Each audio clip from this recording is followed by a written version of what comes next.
Let's Well, call your it wife spade a is spade here. happy. I mean, if you got a lot of dongles, that's good, right? Well, yeah, I like dongs, but not dongles. But by the way, we are live. But yeah, not yet. But Yeah.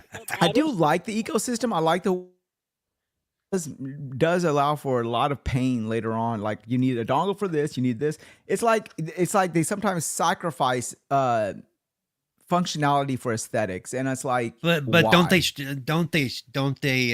have units that have built-in Ethernet? I mean, yeah, you would have to invest some money into it, but Do you know where they have the built-in Ethernet? They have it in the freaking in the freaking power box in the oh yeah, AC the adapter. Yeah, it's like what the fuck? What like type of poor ass thinking is that? You know? So yeah. Well, let me go ahead and get started. So let's you I ready? suppose as ready as I'm gonna be. it's already live. I'm watching Mm-hmm. it. It's not like it's not live. So if I seem distracted, I just got gifted Tekken from the ambassador program. So Go figure. Huh? Go lucky you. That's awesome. hey, I like that I get these little perks every once in a while. So Okay, let's go. Let's get going. Okay. All right. Welcome everyone to Wasted with Wise, episode 25. This is our actually our silver anniversary. Go figure that out. I did not even notice that until late last week, actually. So yeah, we are expecting a few more people in. Supernova is under the weather, so what we are expecting. Hopefully we are. He might be coming in a little bit later. We are expecting KY, of course. Loke and will be coming in after he finishes up his pre-show to our show. So yeah, don't tell him I said that because he'll curse me out. But yeah, I am as always the wise one, the wise old gamer, and with me tonight is as always Cerebral Paul. Cerebral, how you doing? What you been doing this week? And what you been I've been drinking? doing good. I played a little PalWorld, and right now I'm drinking coffee because I don't feel that great. And Mhm. I just installed Tekken 8, which went live today. So Okay. and that was a gift again from the Xbox Ambassador program. So I appreciate that. Um, let's see what else have I been doing. I did try. I've tried both. I don't know if I had tried last week at this point. Both Prince of Persia, which I had some issues playing with. There are people saying there's some settings that I missed in the Mhm. accessibility stuff that'll make it playable. I got to go back and check. But I also spent a lot of time playing the other game that came out from them. What the hell is it called? Tells you. Oh, the Avatar game, which is actually pretty cool. But man, Battle for uh, Pandora or whatever they call it. yeah. But it's gonna that's a long game. I don't know Yeah. if I have. I don't know if I have enough interest in that game to put in as many hours as it's going to take for me to complete the story. That'd be Um, ridiculous. Yeah. yeah. Well, because if I get into a game, I will. I mean, look at how many hundreds of hours I put in Oh Starfield yeah. within a month. Look how many Oh, yeah. hundreds of hours I put in the, Oh, you you'll know, pour into it. Oh yeah. Yeah. It's just gonna yeah. be. So if I'm really into a game, I have no problem doing that. That game has not drawn me into that level. I found myself for the last day or two playing Microsoft Solitaire. Okay, I mean we're talking, you know, you know, which is fine. I get Yeah. Xbox. I get reward points that way, so that comes in handy. But still, so right now, no game has really sucked me into. I got to play this game right now. So we'll see. Mm. Other than that, things are going good.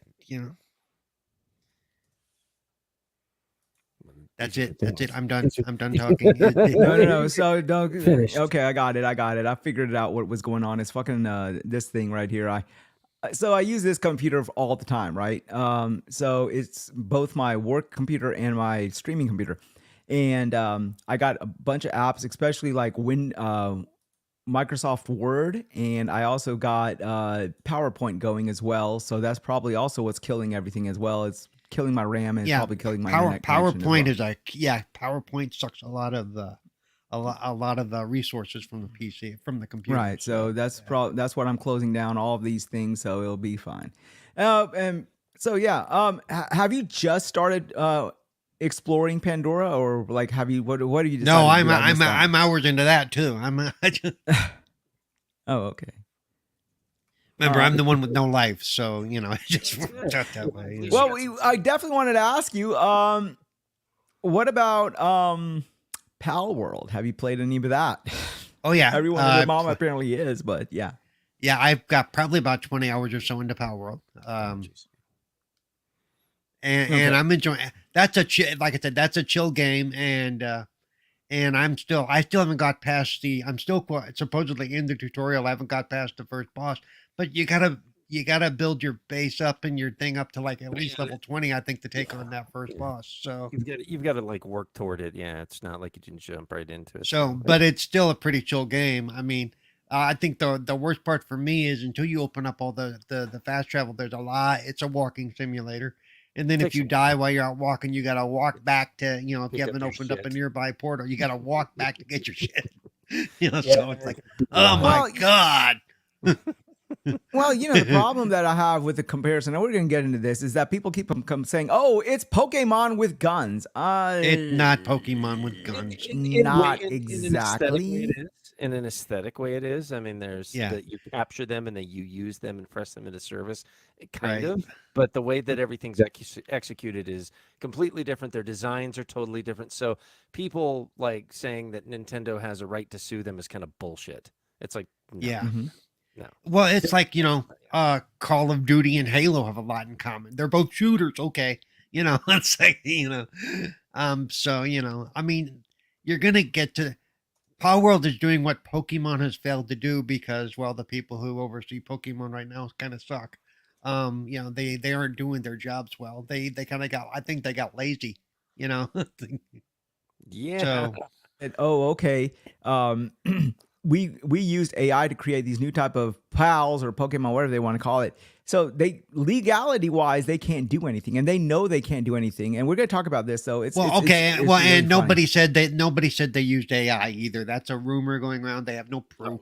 Yeah, that's all bullshit. Yeah. Yeah, well, we'll get into it.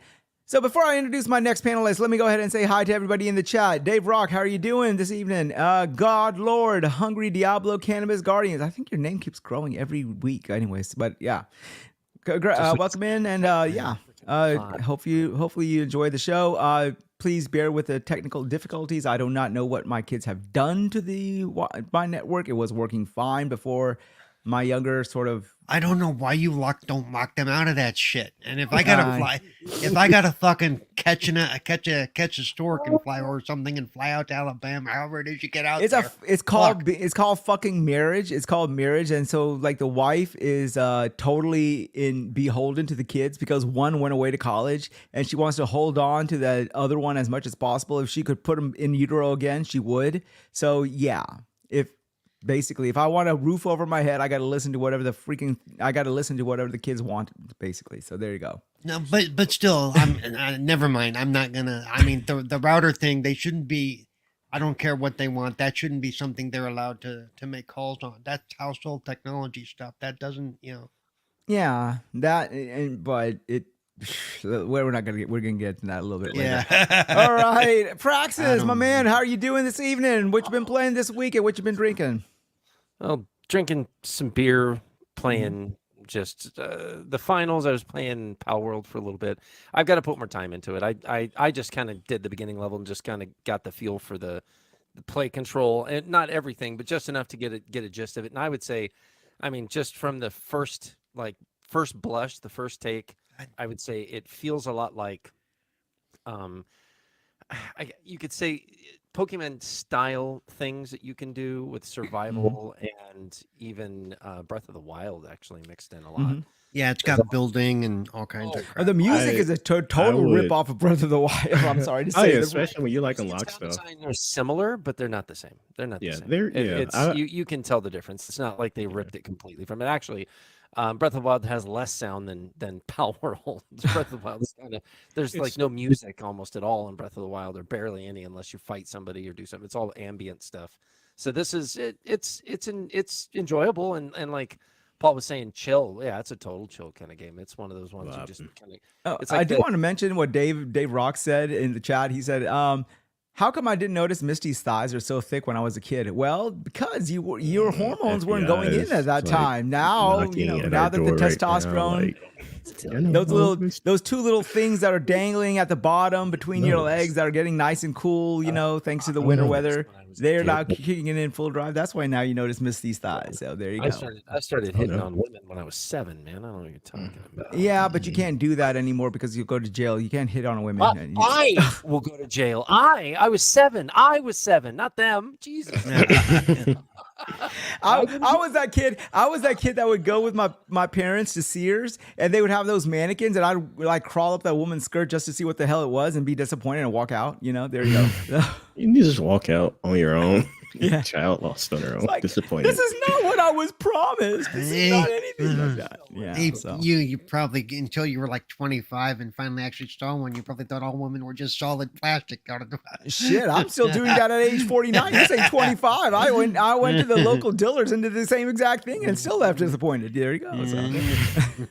Just walk into a shop, check the All right, Triple. What's up, boss man? How you doing? What you been playing this week? What you been drinking? What I've been doing, living. It's one of those weeks where I'm just like, at least I have my health. That's one of those weeks. What I've been playing along with practice, I've been playing PalWorld as well. Probably put 2 hours into it, give or take. Trying to build some bases. I'm horrible at building bases. I try my best, but I can't. I would describe it as Breath of the Wild meets Ark Survival meets Pokemon with all the elements and systems. That's probably the most accurate description I've heard. Because I played it as well. Only got 3 hours this week. It's been crazy busy for me, as every week is. Yeah. And So the only reason I can't compare it to Breath of the Wild is because I've never played that game or any of those games. Really? You've not? You don't have a Switch? I haven't owned a Nintendo since Game Boy. Okay. Yeah. Well, shit. If that's the case, then I'll send you my one whenever they release a new one. I'll send you the old one if you want it. Okay. Still.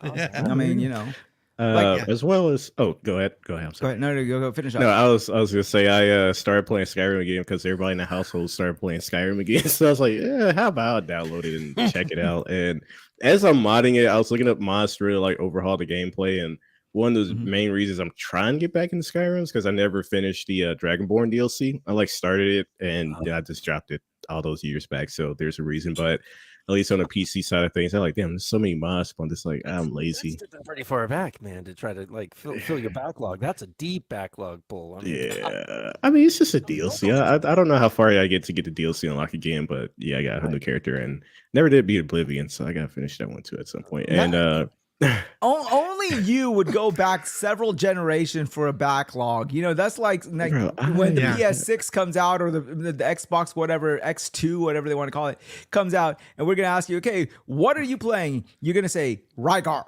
I mean, I was playing an Xbox game not too long ago because I was wanting to make a video about it. So I guess you guys are partially right. And lastly, just playing Destiny as usual, still trying to get this damn exotic that just never drops and helping so people. So how is Destiny that it's you and 2 other people playing? It's great. They added the matchmaking for all activities, so it's easy for us two people to find each other.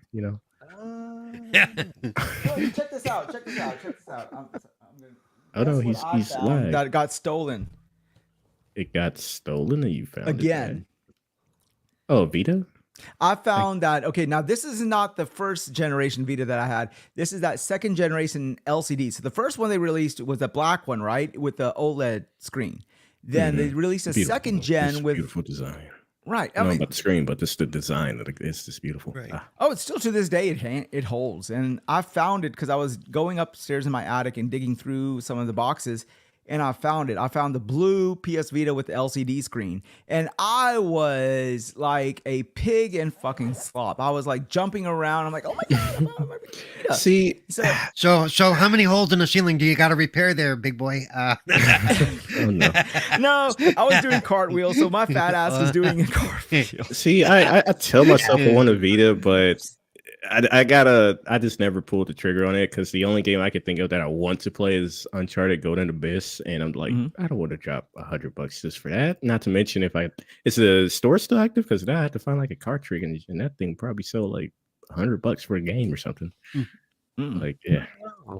I don't know. I'd have to check my local GameStop and see if they still carry them or one of the local game stores. Last time I went, they had a bunch of Vita games, and a couple of systems. So, but yeah, they're not cheap to dive right into, though. I'd have to say. And isn't the store down anyways? Like I can't even like. I mean, I don't think the store is up anymore. They might have it, but I don't have one to test, so I can't check. Yeah. I thought I Really, heard. I thought I read a while back that the digital store had been shut off, but I could be mistaken. I remember when people got when they were talking about shutting down the PS3 store and people pushed back against that. So I'm guessing maybe the Vita's still around, but I'm not sure. And I'm not surprised, unless they have done, I just don't know, is that they don't have any back compat Vita games, especially with the DualSense and DualShock 4 touchpad and stuff like that. I'll definitely subscribe just to do that if they ever include those games in the subscription. But that's getting off topic. But yeah, I would have finished going to Abyss at some point. But yeah. Yeah, well, I mean, I don't know what to say. At the end of the day, I mean, it was a good console for the time. I think it was just a little bit too ahead of its time. I think, so. And PlayStation really didn't know what to do. And I mean, I think the secret sauce for all of this is what sort of Nintendo sort of stumbled across. Like, for the longest time, Nintendo had a home console and they had a portable console, and they couldn't get the games, like you couldn't get the same type caliber games on the portable that you could on the home console. And people are like, yeah, this is fun, but not really what I want to play. I want to play that. So when they consolidated their development houses and said, okay, we're only going to concentrate on like one freaking platform. Well, you're talking Nintendo here? Yeah, Nintendo. There was nobody complaining that the 3DS or any of the DSs weren't powerful enough. Everybody was enjoying it, honestly. It wasn't giving you the same one-to-one type of gameplay, right? Like, for example, you'd have Super Mario World on the Wii. Well, Super Mario 3D Land, Super Mario 3D World, they were basically the same game. It's just it was a higher end version on the Wii U, but they were, I mean, same type of game. That's what I'm saying. Having it at the time, that was what was capable, and people weren't upset about it. Nobody was like, "Oh my God, what a piece of crap." I don't know anybody that didn't like their 3DS or DS. Honestly, I have 3DSs. I had 4 DS Lites. I had a ton of them and all the Game Boys. So, I mean, I don't know anybody that I was friends with that was upset that they weren't able to play the full experience on the go. When that became a thing, that was like, oh my God, that's great. And people were like, that's terrific. But I don't know if anybody was complaining per se. That was just me.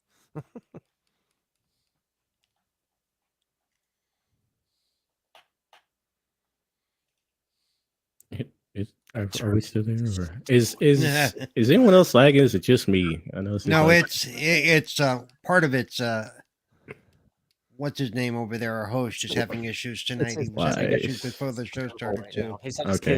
His kids have been like playing with wires and trying to short the house out and still streaming like 5 games at once or something. Well, no, his kid's not even there tonight. He's just having connectivity issues, and he said, "I can't play with the kids this time." That's why I told him he might want to invest in a dongle and actually, because he's doing Wi-Fi and trying to host a show over Wi-Fi is not the most. It's not. Yeah, I don't. Depending on how big his house, I have like an extra long ass cable. Shit, yeah, I do everything I can do to have my my console even connected. Oh, I got Ethernet. I got 5G Wi-Fi in my house, and it works pretty good. Hey, I got 6E Wi-Fi in my house, and it's still acting like ass. That's the problem. Because a lot of things can interfere with Wi-Fi, dude. You really have to. Well, how far away are you from it? Or is it? I'm literally. This is right here. This is my freaking router. You're that close? Why don't you have it plugged in? Yeah. Well, because it's in the fucking Apple computer, and there's no goddamn Ethernet port. They just added an HDMI port. Yeah, on their laptop. What?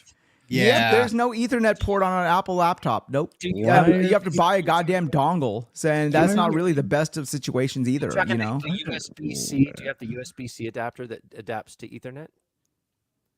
The USB-C adapter that adapts to Ethernet. Yeah, I have to get that. But then they said that that's not as reliable anyway. So I don't know. It is. Oh yeah, it is. That's pretty reliable. Yeah, it's pretty reliable, dude. I mean, and Ethernet are like almost 1-to-1. That's pretty fast. Yeah. Oh yeah. I've had to use those when I have when I've had an Ethernet port go bad. I've gone to that mode, and Dude, they work fine. I mean, it's a USB connection. It's just it's a firewire. I mean, it's it's the Thunderbolt is essentially what it is. So it's the highest high speed connection that USB has on an Apple. So if you plug something like that in, it's going to be good. Oh yeah, I would highly recommend getting that. Yeah, but that's crap that it didn't come with it. That's stupid. Yeah, it's Apple. Yeah, yeah. Oh my It's god, about the only answer you can give too, right there. His face is frozen. Yep. The face of disappointment. Oh my god! Oh no! Almost like his tongue sticking out. Oh no! He really just needs to get an Ethernet port. Yeah, it's actually getting worse as we go. desperately But he was doing this before the show too. But No, but you see, also we've been having issues. There's been a lot of rain this week as well. So and there was like last week was cold, then it was rain, and so we have I have AT&T fiber, and because of all that crap that's going on, there's a whole lot of people with a whole lot of connection problems. So there's also that. So I don't know what's going on. Is it an AT&T situation? Is it a my situation or what? Well, if your router's right there and you're having that kind of connectivity issue, it might be your router, dude. Seriously, you might want to, if it's a leased router from them, you might want to go, hey, you might want to check this out. This sounds stupid, but how long has it been since you've cycled that router? Knowing his kid, an hour and a half. So, and it's like we lost him again because he's not responding. Because I mentioned router and the fucker said, "Fuck you." I feel like he should just hop onto his phone and just do it, just straight to his phone. Log in from the phone, just say, "Yeah, I'm here. Yeah, I got you." It works. I've done it before. Yeah. Oh, I can't use this mic, so then it's like, Yeah, so I sound like Jim. Support Jim. So I'm playing Tekken while we wait for him to come back. I may or may not be playing Destiny while we're waiting. Yeah. No, but there's also been an issue with StreamYards. I was looking online. So StreamYards they've been having internet issues as well. So I don't know. I'm not a StreamYards fan, so yeah. Yeah. StreamYards, it works, but they definitely need a little bit bigger server support. Yeah, I think that's also. I think that's the one reason I don't use StreamYards is I use OBS, so there are no servers for me to go through as far as they go. But or unless you're talking about the stream itself. But, OBS, I'm sorry. Well, I mean, the only reason I use StreamYards is because it makes life a lot easier. I mean, I think that if this is the way it's going to go, I think like this weekend I'm probably going to have to learn Streamlabs or some shit and take my business elsewhere from StreamYards, because it's just been crazy, So yeah, but I don't know, and I know because I was looking on the Reddit post for StreamYards, and a lot of people have been having issues with the internet connectivity for the past couple of weeks, and I don't know what that is. I think it's just I think they're just getting slammed, so, right? So I don't know. They can't handle the load. Wait, what? Well, you pay these cocksuckers all this money, and you would think that they would do something to the effect of keep their servers sort of whatever, right? So, oh well. But stuff happens no matter how much you pay. It's just like with Xbox or Sony. Sometimes there are issues that they happen, and then they have to go and they have to figure out what happened and fix it. Yeah. Sometimes it takes 10 minutes. Sometimes it takes 10 days. So And until they get around to it, you're sort of like, okay, you're kind of beholden to the whole situation, right? So. Yep, and hopefully they bother to notify you and talk to you and tell you what's going on. Right. Sony's really bad about that, but Well, speaking of Sony, let's go ahead and go to our first topic as well. So, yeah, new and noteworthy. This week we got the release for Tekken 8 and Like a Dragon Infinite. Review scores for both of them hovered around 9, I think. Around the 90s. Yeah, 9 or 90s, 9 out of 10 or something like that. Not 9 out of 100, 90 out of 100, 9 out of 10. I'm playing Tekken 8 right now as we almost talk to you. So exactly. It's good. It looks phenomenal. I mean, I was actually going to wait until Lokeshine came on, but it looks fucking gorgeous. So. Oh yeah, it looks just like Metal Gear Solid. It's great. It's not what you're talking about. He's gonna kill you. He's like, how dare you mention Metal Gear without me being there? How do you do that? Why did you do that? Yeah. So. But is he Indian now? Is he Indian now? Wow, that's the best look. I mean, we all sound the same in that side of the world, anyways. Like if you took you take Africa, Middle East, India, Southeast Asian region, you can sort of lump that accent together. And I'm glad we're not monetized. Good God. It's one of those I'm an more he Indian, talks, the deeper the what hole the he fuck just you mean dug. not monetized? I'm an Indian. I'm talking about my own my own culture. So what the fuck, you know? So there you go. Don't generalize too much. No, but it looks good. I don't play fighters. I used to. I don't. I'm just not that good at fighters. I don't play fighters against other people, but I do enjoy the stories if they're done well. Oh man, that was like the whole reason to go to the arcade was go do that. It was awesome. Maybe for you. Oh hell yeah! Back in the day, man. I still remember as a kid, they had X-Men versus Street Fighter, and this guy just like came in, used the Kuma, and kicked my ass. I was like, "Oh shit, how you do that?" He just walked away, didn't say anything. I'm like, "You're so cool." I never saw him again. I was that jackass. It's okay. He had to get home before his mother locked the doors and wouldn't let him in for the night. So Probably. No.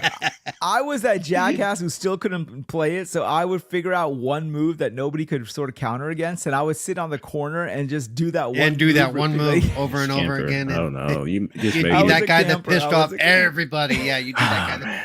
I know not to get off topic on. Well, technically we're still talking about fighters, but if anyone played, was it Mortal Kombat 9 on the PS3 and 360? I hated that game, the multiplayer, because the juggling mechanic was depending on which character, specifically Liu Kang. Like his juggles were so easy; it was literally just 3 buttons, and he didn't have to do anything else. And then they sucked that juggling. They would just sit in the corner, fucking fireball, high fireball, low fireball. I was like, fuck this game. Yeah, it was crap. Oh man. But anyways, so I know Cerebral, you said you're gonna play. You're down. You got it for. Yeah, I'm playing it right now. I'm playing it right now. Yeah. What about want me to share my Praxis, screen? I'll show you. Yeah. Praxis or Darth? Are y'all playing it or anything? No. Why would I play that? I'd have to pay for it. Yeah, I wouldn't. I don't want to pay for it either. So yeah, there you go. Just to be clear, because I don't want to take any heat, I didn't pay for it. So there you go. It was gifted to him, and he's not being paid for it though. He's not being paid for his opinion, but it was given to him. Well, you've not shared your opinion, by the way. So, what is your opinion? I'm only on like the second fight so far. I mean, you're right. It's beautiful. Absolutely beautiful. I haven't really dug into the accessibility with the controls because right now I'm just button mashing. I started on medium, which is like suggested for all players. Yeah, that lasted half a fight. and I went, he just walked up and I couldn't do anything. I'm like, okay, I gotta find story mode, press review mode, whatever the fuck they call this, storyboard, whatever, whatever. Because I would get my ass kicked. So I've got to dig into it deeper before I can give you a real review type of, Well, honestly, of all the fighters, even back in the day, and a couple of my friends were hardcore fighters. And from what I saw when they were playing it, I would say the Tekken series and the King of Fighters series probably had the best story when it came to fighters, right? So would y'all agree with that? No, I would disagree. I would say Injustice 2 had the best story. I haven't played Injustice. I bought that game and never touched it. Oh my gosh. I would say, honestly, believe it or not, the last couple of Mortal Kombat, was it 10 and 11 were both pretty. 10 was probably my favorite one as far as story-wise. I do want to play Mortal Kombat X at some point. Oh, no, that was okay. So 11 was all right, but it departed a little bit too much. 10 was fucking phenomenal. It was a great story. I enjoyed that a lot. Yeah, well, and remember, those stories are made by the same people who did the Injustice series. So that's why they were so good. That's exactly why they're so good. That's why I liked it. I'm like, oh my god, this is so good. Yeah. It's just I don't play it because I can't make them do what other people. The controls are stupid. Yeah, the controls are, that's what gets me, and why I don't play even with like Doggy Dog 420 and those guys. They will having fight night later tonight. But if I join them, it's a let's beat the shit out of Paul night, which after a while gets to be no fun for me. Because they literally have to play down in order for me to even get to hit them. Get a turbo controller and just do the whole button mash thing. Say fuck it and just start pushing. Yeah. What's Just didn't they run into shit. Tekken 8 they have like an easy combo system, don't they? I don't know the Well, like I said, I haven't gotten into the control mechanisms yet. Honestly, It did not. That's the other thing. I will say that a lot of games nowadays, the first thing they hit you with is the accessibility menu, even before you start to play the game, Yeah, which a lot is of- cool. yeah. This game did not do that. This game's like, screw you. Here's the fucking game. It's time to Figure it get out. And I mean, the good thing, the cool thing about Tekken is that basically, if you strip away all the fat, the story is about a dysfunctional family. If you think about it, right? Yeah. And that sort of falls in line with America in general right about now. So might as well. So there you go. I can't imagine a People dysfunctional are family getting that's thrown like, into volcanoes, if right? I walk into a bar and see my sister and we're gonna totally destroy the fucking bar in the neighborhood, just because. They're destroying the whole goddamn city in Tekken. I mean, not to the extent of like, okay, I'm going to go take my kid and throw him in a fucking fiery volcano type situation, dysfunctional. But dysfunctional to a certain on the I spectrum don't know. of dysfunctionality. If you don't get your router working soon, you may throw your kid to a fiery fucking volcano. Exactly, yeah. It's like, yeah, come here, son. Come here. Like, Yeah. we're going to Hawaii for a vacation. No, fuck Hawaii. Pack light, you ain't coming back. You're going to Iceland where you know there's a truly active volcano. It's like, hey, let's go check this out. Yeah. Like, Dad, what do I pack? Oh, it doesn't matter. Just pack light. You ain't coming back. So Yeah. Oh no. I wish you had packed shorts and a nice nice something cool, something because you're gonna need it. Yeah, it's gonna be warm. And oh yeah, by the way, I signed a life insurance policy in your name. Can you please sign it before we go off this trip? Yeah. Anyhow, but Make yeah. another one look just like you, and nobody know the difference. Now the fighters that I do like playing are like back in the day. I loved Power Stone, and I think the spiritual successor, and people are going to kill me when I say this, but I feel it was Smash Brothers, and I because like Power Stone, you sort of went in this 3D world and you just sort of beat people's shit up, and Power Stone 2, which I really wanted it. And so it's kind of like that, right? But it's on a 2D world. It's like platforming and stuff. So I play it because there's so much chaos that nobody knows what the fuck they're doing. They're just doing shit, So yeah. Except for Smash Brothers predated Power Stone, but that's okay. We'll just ignore that. Well, yeah, but still, they're roughly in the same. Well, how did it? Okay, so Smash Brothers came out on the 64, right? Yeah. And Power Stone came out on Dreamcast. Yeah, so yeah, but I thought the releases were like really close, were they not? They were years apart. They were? Okay, well, there goes to show you. Pretty sure I'm they were years apart. not a goddamn fighter, so I don't know. But I do know I played those, though. That's the only two fighters I play. So. It's okay. I won't hold it against you or anything. He's not a lover. He's not a fighter. What the hell does he do? Masturbator. There you go. There you go. At least you mastered something. Jeez. I'm a master debater. There you go. There you go. Anyhow. But the other game that was released, that was announced this week, was Like a Dragon Infinite. And it got a 9 as well. And people are saying this, for story-wise, it's Infinite wealth. like a Dragon. It was Infinite Wealth. Yes. Well, Infinite. They said the story is one of the best in the Yakuza series. And it got a 9, but there was a little bit of controversy associated with this game, right?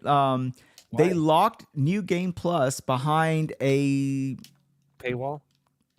Basically, which would amount to a paywall. Basically, you had to buy the deluxe to even get New Game Plus. Oh, Yeah. no. Oh my God.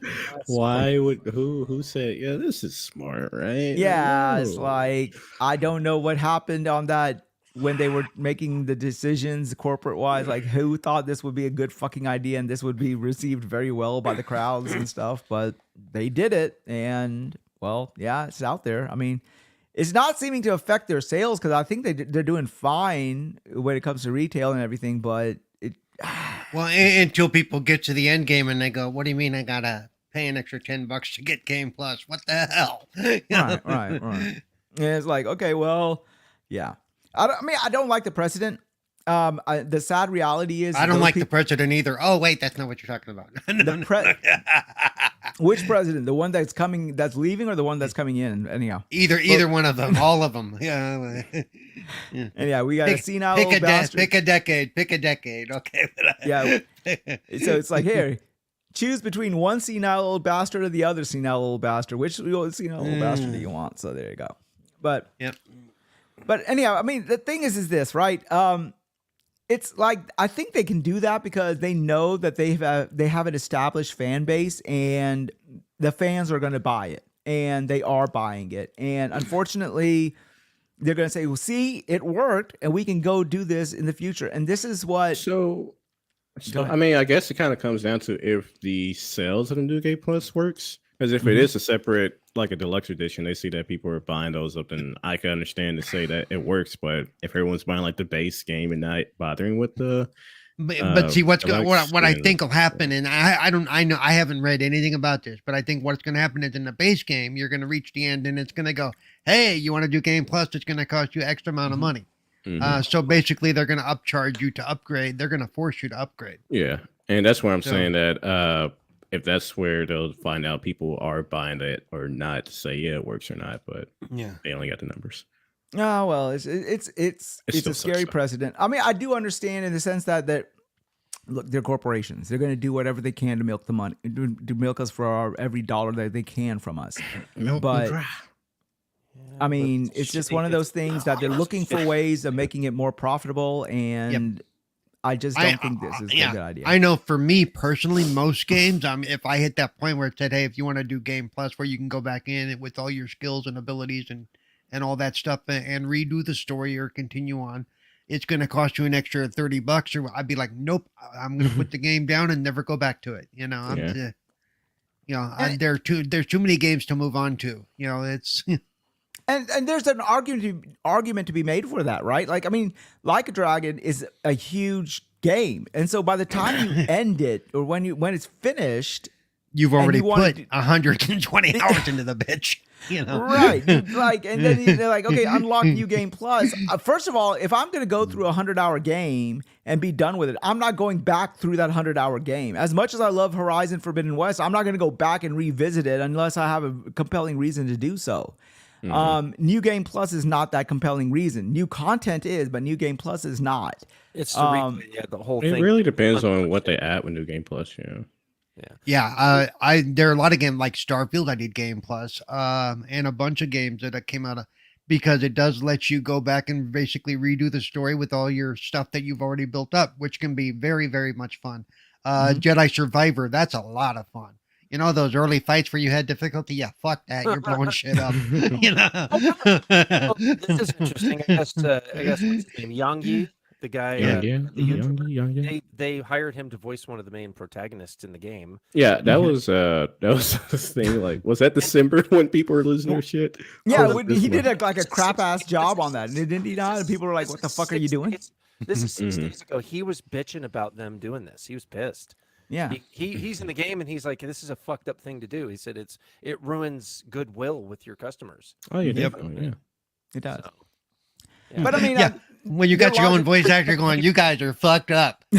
By the way, where's my paycheck for royalties, bitch? All right.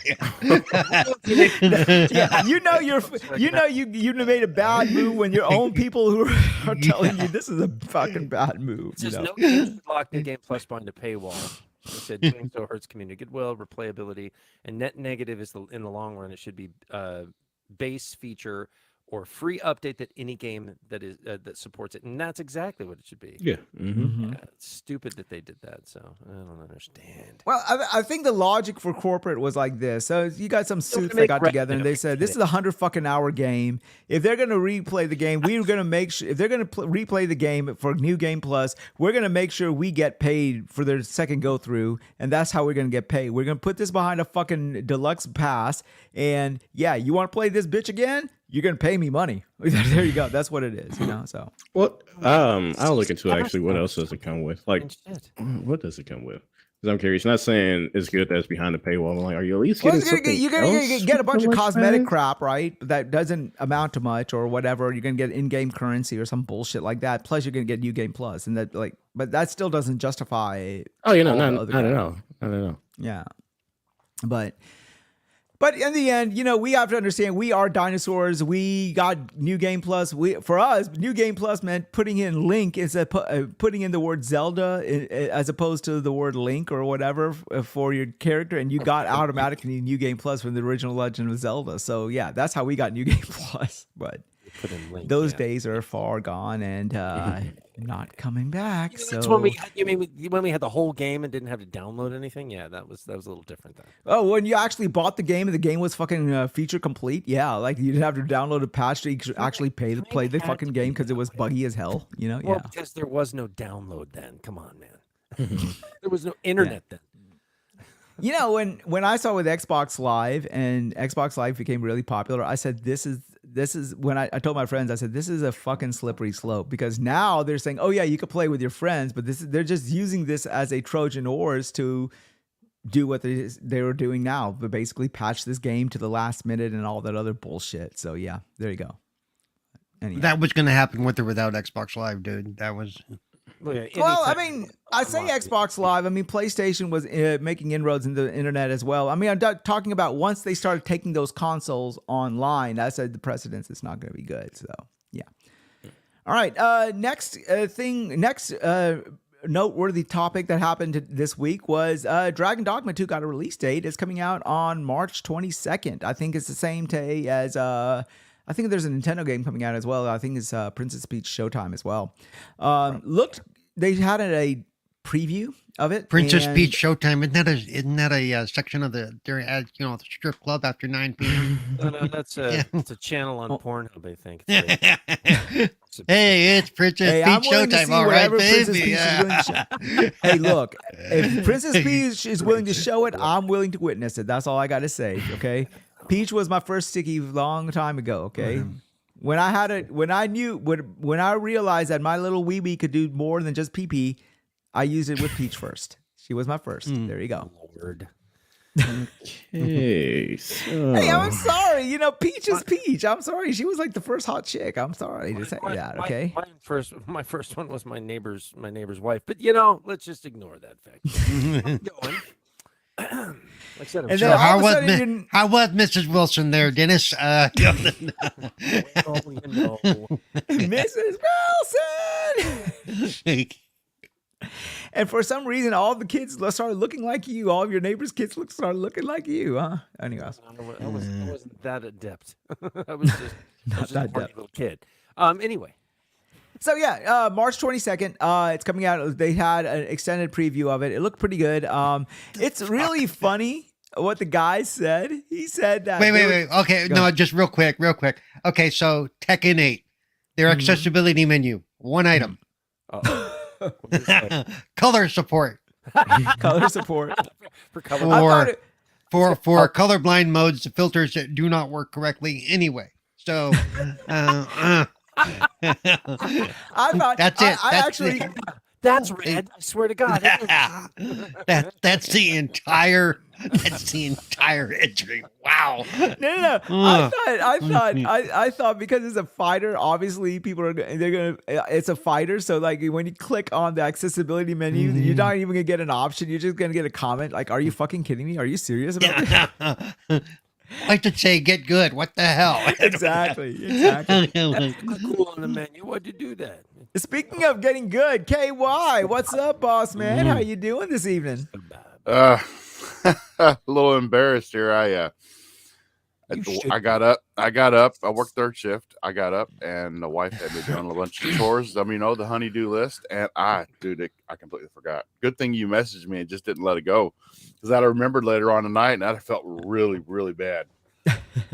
Well, we're glad you can make it, man. I mean, it's always they are anyway. They're glad you can make it. They're thrilled to see you. I could give a shit. I'm thrilled to see you. Okay, a ball here. So grounded. All right, so let me bring you up to snuff here. Okay, we've talked about we've talked about the Tekken 8 release, and we've talked about the new Yakuza game, Infinite Wealth, and how the New Game Plus is actually behind a paywall. You have to buy the deluxe edition to even get access to the New Game Plus. Is there anything that you care to mention on all of that, or either of those topics? What game is it you have to buy It was the Yakuza, the new Yakuza game. The new Yakuza. Oh, to get the, I don't know. I don't agree with that. I mean, No, have we seen this? We haven't. We haven't Really? seen No this shit. before. You don't agree with that? Wow, what a spicy take. Go ahead. Just go ahead. We I'm haven't just fucking with seen you. this before. Careful, Where careful. yeah, we haven't seen this before. Where you have to pay to get New Game Plus. Mhm. Yeah. Well, yeah. That's a little crazy. That's fucked up. The best part about it is that even Yang, the guy who does that YouTube shit, he as a voice actor, he Yeah. came out on his YouTube channel voicing a character in the game saying that this was a bad move. You made a fucked up decision when your own voice actor's like, yeah, that ain't cool, dude. So, yeah, that was funny. But yeah, and then we also moved on to Dragon Dogma 2. They got a release date for March 22nd. Do you have any interest in in Dragon Dogma 2? Yes, I do. I do have interest in Dragon Dogma 2. Okay. Yeah, so, if it's anything like the first one, then it's I gonna like be that. amazing. Yes, I do. That was the end of the comment. Yes, That's I it. do. And that's I it. do, That's you it. are. Next. Anyway. he's been busy voting this week or something like that. Yes, I do. He's like he's part of polls and positions and stuff like that. No, but At least I know never what played the first Dragon one. It's called Infinite Wealth now. Jesus Christ. well, Now it's not gonna. Infinite Wealth isn't gonna be turn based, right? no, Yeah, it it's an action. It's not turn based. It's which one of their series is turn based? Like a dragon. 7. The first Like a right, Dragon was turn based. yeah. They're all like Well, a dragon, honestly, it's actually. definitely This one is turn it's based too. definitely up my alley then. Yeah. I think this one is turn based though. I was looking at a review for it, and it was talking about it having the same control system as Like a Dragon, the original one, which was turn based. So Yep. Well, the one thing that's totally messed up about this, I think right now Sega is now getting to the point ever since they and again, this is going to be a hot take. I think ever since Sega went third party, they've been basically chasing things, like in the sense that they were struggling initially, and then they released all of these Yakuzas, and Atlas released, of course, the Persona series, and I think they are now firing on all cylinders. So they've now sort of gotten back to where was close to what they were back in the day, just to do this bullshit. And I don't know how that's going to register for them. I don't think it's going to make a big difference either way, because this generation of kids, they just pay, they don't care. But for people like me, it is a bad move. So Yeah, definitely. So anyone played Dragon Dogma? I did not get much time with the original Dragon Dogma. I know Triple, you said you played it, and KY, I said you said you played it too, right? Yeah, Yeah. So it's one of the good ones, man. I mean, it's one of those games that everybody waited so long for a sequel, and now it's like, oh my god, we're getting it. It's so good that I bought it on nearly every, if not every platform it's available on. I still haven't beat it. So yeah, it's that good. So my question is, what type of is it an action RPG, or is it like a open zone, open world? It's open world RPG. Yeah. I think yes, I was gonna say think Elden Ring or some shit like that, but of course it came before. But it's an open world RPG. You got your pawns, which are just your AI companions, and you have your main pawn that you get to create yourself. But the online system allows you to summon other player pawns, where you can have up to 4 players in total, or 2 extra pawns in total. So you got classes, vocations. So you have your basic vocations, and the more you play into the game, then the game branches out and gives you was it hybrid or specialized vocations. So you have a basic strider. If I'm getting it correct, it's like a ranger, and then the upgrade is like a strider, so your archery class. And it's the story. I don't know I'll have to look into what the second one about, but the original was basically your arisen, which is someone who had their heart stolen from a dragon, and your quest is to slay the dragon. Is just your typical RPG. You got quests and stuff like that, and it's pretty good. I remember vividly wandering off in a random location, and I found a wyvern that kicked the ever living shit out of me, and I was like, I'm never going that direction again. And yeah, it's a good game. It's a good game. So, I mean, from what your descriptions are telling me, it's more of a what's the word I'm looking for? Almost like an RPG light, if you will, right? if you would No, say. it's I wouldn't say RPG. Like you have your skills. Like I said, when it comes to your vocations, those are your skills. And as you're leveling up the vocations, you can buy new abilities and upgrades for your character. It does have crafting in terms of you get armor, you can upgrade your armor. You have quests that NPCs can give out. So I wouldn't say RPG light. It's not like crazy, super in depth. Like maybe one thing like D&D or something like that. But I wouldn't say RPG light. I think similar along like Skyrim or Oblivion in terms of depth, I would probably say. Oh, Personally, okay. anyways. Yeah. So what do you Yeah. think? Why do you think it did not garner like it's a good success rate in its first pass, if you will? What was truthfully, I can't really say too much off the top of my head. Like me personally, when I was playing it, I did enjoy it, but I know there's I'm sure I can't remember off the top of my head what the issues were, but I know there's performance issues. The pawns talk shit, like they talk nonstop. They'll say, "Oh no, they hold the advantage," or some this nonstop talking, and some of the questing probably wasn't as in depth as people was wanting. The main story, as I said, I haven't finished the game despite all these years, isn't too compelling of a story, and some of the voice acting and work like that aren't exactly the best. The combat though is the combat's pretty solid, especially with the ability to climb over enemies, and just that's one of the main highlights of the game. So I don't know, part of me just feels like probably just when it came out, because it's a phrase that what's that phrase you would give something where cult classic, if I'm using that correctly. Yeah. Like you there is a solid fan base behind it. It just didn't really catch. It's kind of almost like the early Dark Souls games, I feel, where it wasn't inherently like, well, Dark Souls of course were fantastic games, but they still didn't garner much attention until really Elden Ring hit. And I kind of feel the same way with Dragon's Dogma, where it wasn't a bad game, it just wasn't the greatest game ever. It wasn't And critically acclaimed type of thing. it was a solid experience. It just Yeah. didn't really catch hold as they probably hoped. But just another one of the issues the game had was the fast traveling was very limited, so that kind of sucked. But It's it was a okay. solid game. If Dragon Dogma 2 draws the attention they wanted to, they'll do 6 remakes for it. You know, so I don't think they'll do. We only got one. They did with Dragon's Dogma 1, they did release the Dark Arisen, which was like an expansion. And if you ever looked into what fixes Dark Arisen brought, that would probably tell you what issues the first game had, because Dark Arisen was a nice upgrade as well. right. Okay, cool. Well, I mean, Capcom is doing pretty well for itself right now, right? Like with Resident Evil franchise firing on all cylinders, their Monster Hunter franchise doing well. So I think they're looking for another pillar, if you will. Like they got 2, they need a third one. So there you go. Isn't the game I'm playing right now a Capcom game, or at least Capcom? Second is Bandai Namco. I couldn't remember which one I saw flash on the screen. I knew it was Capcom is Street Fighter. So that is their their fighter is Street Fighter.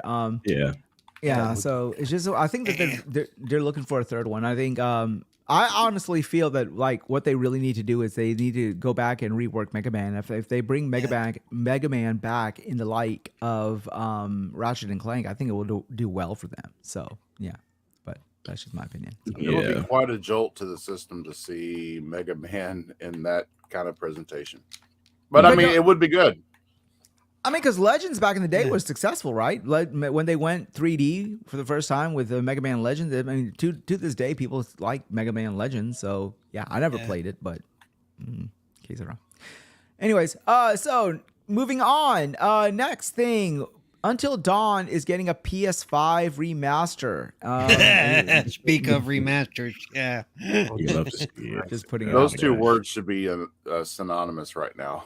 With Yeah. PlayStation. Sony's poor remaster. PlayStation's doing what they can. They need games. So yeah. World premiere. They're doing a Nintendo. They're doing a Nintendo. Let's just keep It's like releasing two different. It's like two different strategies. You've got Sony and Nintendo that just re-release and make you buy it again, and then you got Xbox that does back compat and gives you all the new bells and whistles for just buying the game in the first place back whenever you bought it. Mm-hmm. So, Well, and Until Dawn looked good. I guess it's okay. So you're not going to be jumping on that old remaster wagon, huh?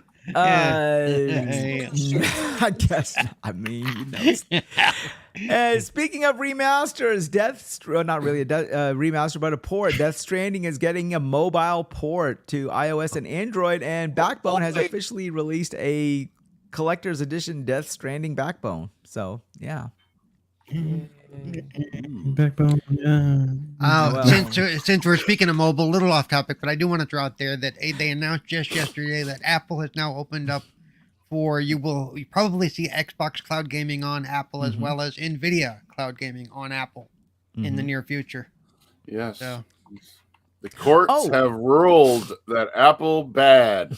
Yep. Apple bad. And Apple has announced that on your iPhone and your iPad, you will be able to play cloud gaming based content. So. Yeah. Okay. So I guess that's the thing. I mean, I don't like playing on my phone. It is for some people. It's going to get people into the Xbox ecosystem, into the Nvidia ecosystem. So right there you go. There is one thing I do want to mention before we move off on topic to something else regarding Dragon Dogma 2. They did a developer interview, and the lead director said that he doesn't believe in doing fast travel because that's not indicative of good game design. And I'm paraphrasing what he said here. He said basically, if you have to rely on fast travel, your game is boring. So Wow. Like, okay. I mean, yeah, there you go. I think that was one of the issues with the previous Dragon's Dogma was that, like I said, the fast traveling wasn't the best. It was very limited, and the in between wasn't exactly the most exciting in between your travels.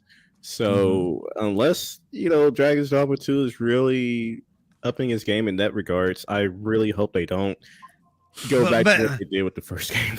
But how do you make it exciting though? Is it okay? Step Random 1, 2, encounters. fight. Step 1, 2, fight. Step 1, 2, fight. The only way I can think of is like there's just crazy encounters going on each time. That even after a while, Dragon's Dogma 2 does not have traditional fast travel, with the director saying you don't need it if your game isn't boring. It's one of those you should have it. So for the love of God, his game better not be boring. 'Cause damn. I mean, like, how do you draw a fucking line he will in a eat scene those like words. that? He will eat those words so bad. I mean, like, I saw that comment. I'm like, dude, this man's got like fucking balls the size of grapefruits or some shit. We draw a line in the sand like that. Even like, if damn. the game is fun, it's like it's a convenience thing. Like shit, Right. It's fun after a while, but at some point it's like, bro, I'm trying to get back because just thinking back to Dragon's Dogma 1, this is a quick little farming thing I did early on. Like there was a nearby healing well that you could heal, like gather water, and that was like the easiest way to get early healing items. And you just had to keep running back and forth from the city to the island. Like this is mind-numbingly bad. And you had the way the fast travel worked in the first one is that you had these port crystals and like fairy stones, and you had to place the port crystal. And that's your fast travel location. So you only had a limited amount of those that you had to spread around the map. So after a while, it's like you got to plan accordingly. And if you don't, and so you couldn't pick them up and relocate them later or whatever. I think you could, but It was a pain in the butt. The fairy stones were the limited item because you place it, but then you had an item to spend to actually use the fast travel. And so in the Dark Arisen DLC, they gave you the eternal fairy stones, and then you could just use it as many times as you want, but you still had to find the port crystals to put around. So Wow. I mean, the problem is that just to make a comment like that, I think is kind of haphazard and foolish because, like, again, one of the best travel mechanics in a game that I've ever played was Forbidden West, especially when you got the little pterodactyl looking thing. It felt really cool just flying around on that pterodactyl all around the whole world. But then even as enjoyable as that was, got long in the tooth after a while, and you're like, fuck it, I don't want to do this anymore. So Even in the Avatar game, it takes you forever to get your flying mount, so you are doing a lot of walking around and and very limited fast travel. Only 2 places you could fast travel to. But once you got that flying mount, the game becomes much more enjoyable because you're not wandering around trying to find your way to scale up mountains and stuff like that. Like, oh my god. But even after a while, I would have presumed that even a flying mount, you're gonna like say, okay, yeah, this is nice and cool, but let me just get to where I need to go ASAP, as opposed to sit there and fly all the way. Oh, it would be a preference, but still, I mean, I like the way Avatar did that, because you still only had limited places you could fast travel, like bases and sub bases. In some places, you had to fly out a ways, but flying, like I said, was a lot better than traversing the ground, and having to dodge monsters or figure out ways around obstacles. It's much easier just to fly over shit, So because it's like, I played Death Stranding for quite a few hours, but man, that is a walking simulator. That could have done with some fast travel shit. But that literally, for Death Stranding, walking is the game mechanic. Like literally the game mechanic. So the funny thing with Death Stranding, the most fun I had with that game, despite buying it day one and putting like 2 hours into it and never touch it, I found a motorcycle and did not start having fun. I was like, finally, I could do these deliveries super fast. And then I got to a new chapter and I lost the motorcycle and never picked the game up after that. I was like, right. There you go. Yeah. Did you got the Norman Reedus achievement for that, for grabbing a motorcycle? Is that what that is? On the road with Norman Reedus. Okay. There's like make travel fun, is what he says. Yeah. Yes. He said that's why you place things in the right locations for players to discover, for enemies to discover, and for different experiences, is what he was saying. It wasn't just that they remove fast travel, but it does sound, and there are methods of moving and like travel in the game besides the fairy stones and the port crystals, which, like you said, do cost to do it and are they were expensive as fucking original. Like they were expensive. Like holy crap. There are small vehicles that you can use, but the problem is you're susceptible to attacks. So, but I mean, it's a decision. I want to. It's just a weird thing to say that your game is boring if you have it, or he just insulted a whole lot of people. See, and that's my point. Like whether you choose to put, he made himself a target at least. That's what my thinking is. This your game's not out, it's not proven. The last entry in the genre didn't do so well, and you're coming out with such a basic polarizing statement of like a industry norm, if you will. It just seems like, I don't know if he was doing it just to like get more attention on the game, or like just to be, I'm curious, what else has this guy worked on? Anybody look him up to see what else he? I'm trying to think if he's the one behind Devil May Cry. I have to look up. No, but to just go out there and say, "Oh, okay, you fast traveling. If you have fast traveling, your game's boring." I'm like, Well, that's why I want to see what they worked on previously. Were they boring games? Did they have fast travel? Did they? Was it nothing like it, and there was no need for fast travel? You know how there are some of those games where we play them and we're mad because it doesn't have fast travel. Doesn't mean it's a boring game. It just means that when the worlds get so large. Like PalWorld that I'm playing right now, the world is gigantic, and being able to walk up to the fast travels and boom, back to base it's a godsend. It really is. The hardest part is getting to those fast travels the first time. Sometimes that's fine. Like unlocking it is fine. But as long as it's nice that you can unlock it. It's nice that you can unlock it. And but there were a couple of times I was like literally 100 feet away from one, and something came and just decided it was going to kill me. I'm like, you son of a bitch. But to answer the question, what games he made before, he's one of the lead guys, if not the lead guy behind the Devil May Cry series. So I don't. Well, he did Shin Megami Tensei as well. He one of the original ones, 2003, which that is an RPG, if I'm correct. Yeah. Shin Megami, turn-based. Yeah. So it was an RPG world. So I mean, a little bit different. Fellas. Hey, speaking of fast traveling, somebody who fast travels from one show to another. Look, how are you doing?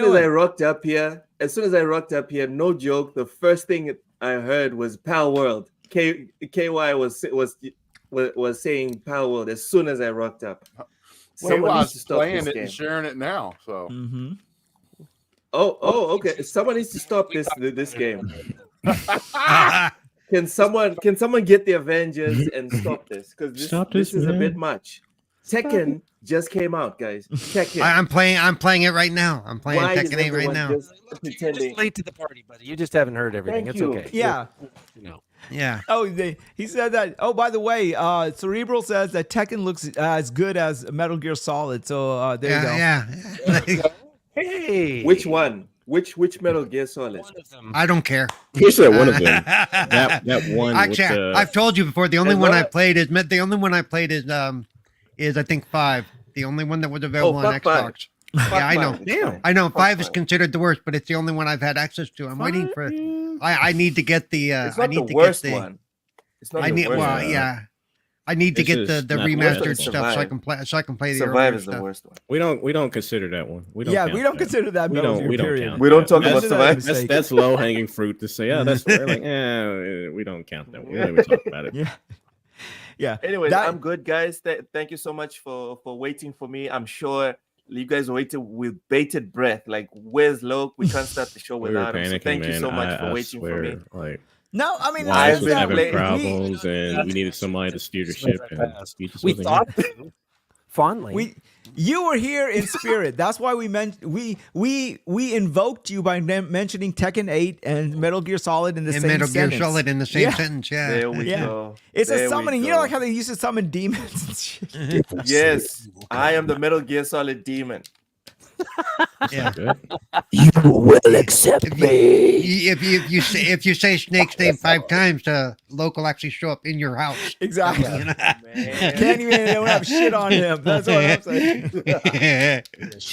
I just need to get my green card sorted, and I'll be right there. But okay, so what we're talking about right now, look, is we're actually not gotten to the PalWorld topic. We're actually talking about a really spicy comment made by the Dragon Dogma 2 developer. He said that if your game has fast travel, it's considered read it's that one. boring. Yeah, and we're like, wow, what that one? the? It was actually one of the topics for my show, but we spent so much time on freaking PalWorld, it swallowed up the entire show. So That's why I'm pushing PalWorld to the end because I know that's what it's gonna do. So that's why. thank you, dude. You know what? I think I'm gonna bite that from you. You know how I stole the idea to use a Stream Deck thanks to you, StreamYard. Mhm. I'm gonna steal the topics from you as well. Now I'm gonna put the big ones at the end. Fuck it. Yeah, because Sorry. everyone's gonna. Yeah. So, but what do you think what about was this the question? comment though?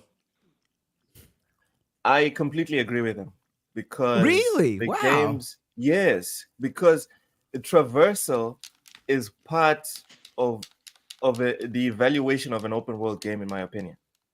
So if your traversal is mundane, if it's irritating, if I would rather not do it, then I'm not going. Then it's a reflection of the thing that I'm not doing. Okay. I hope you're enjoying your drink. So yes, it does say something about the game if I want to fast travel.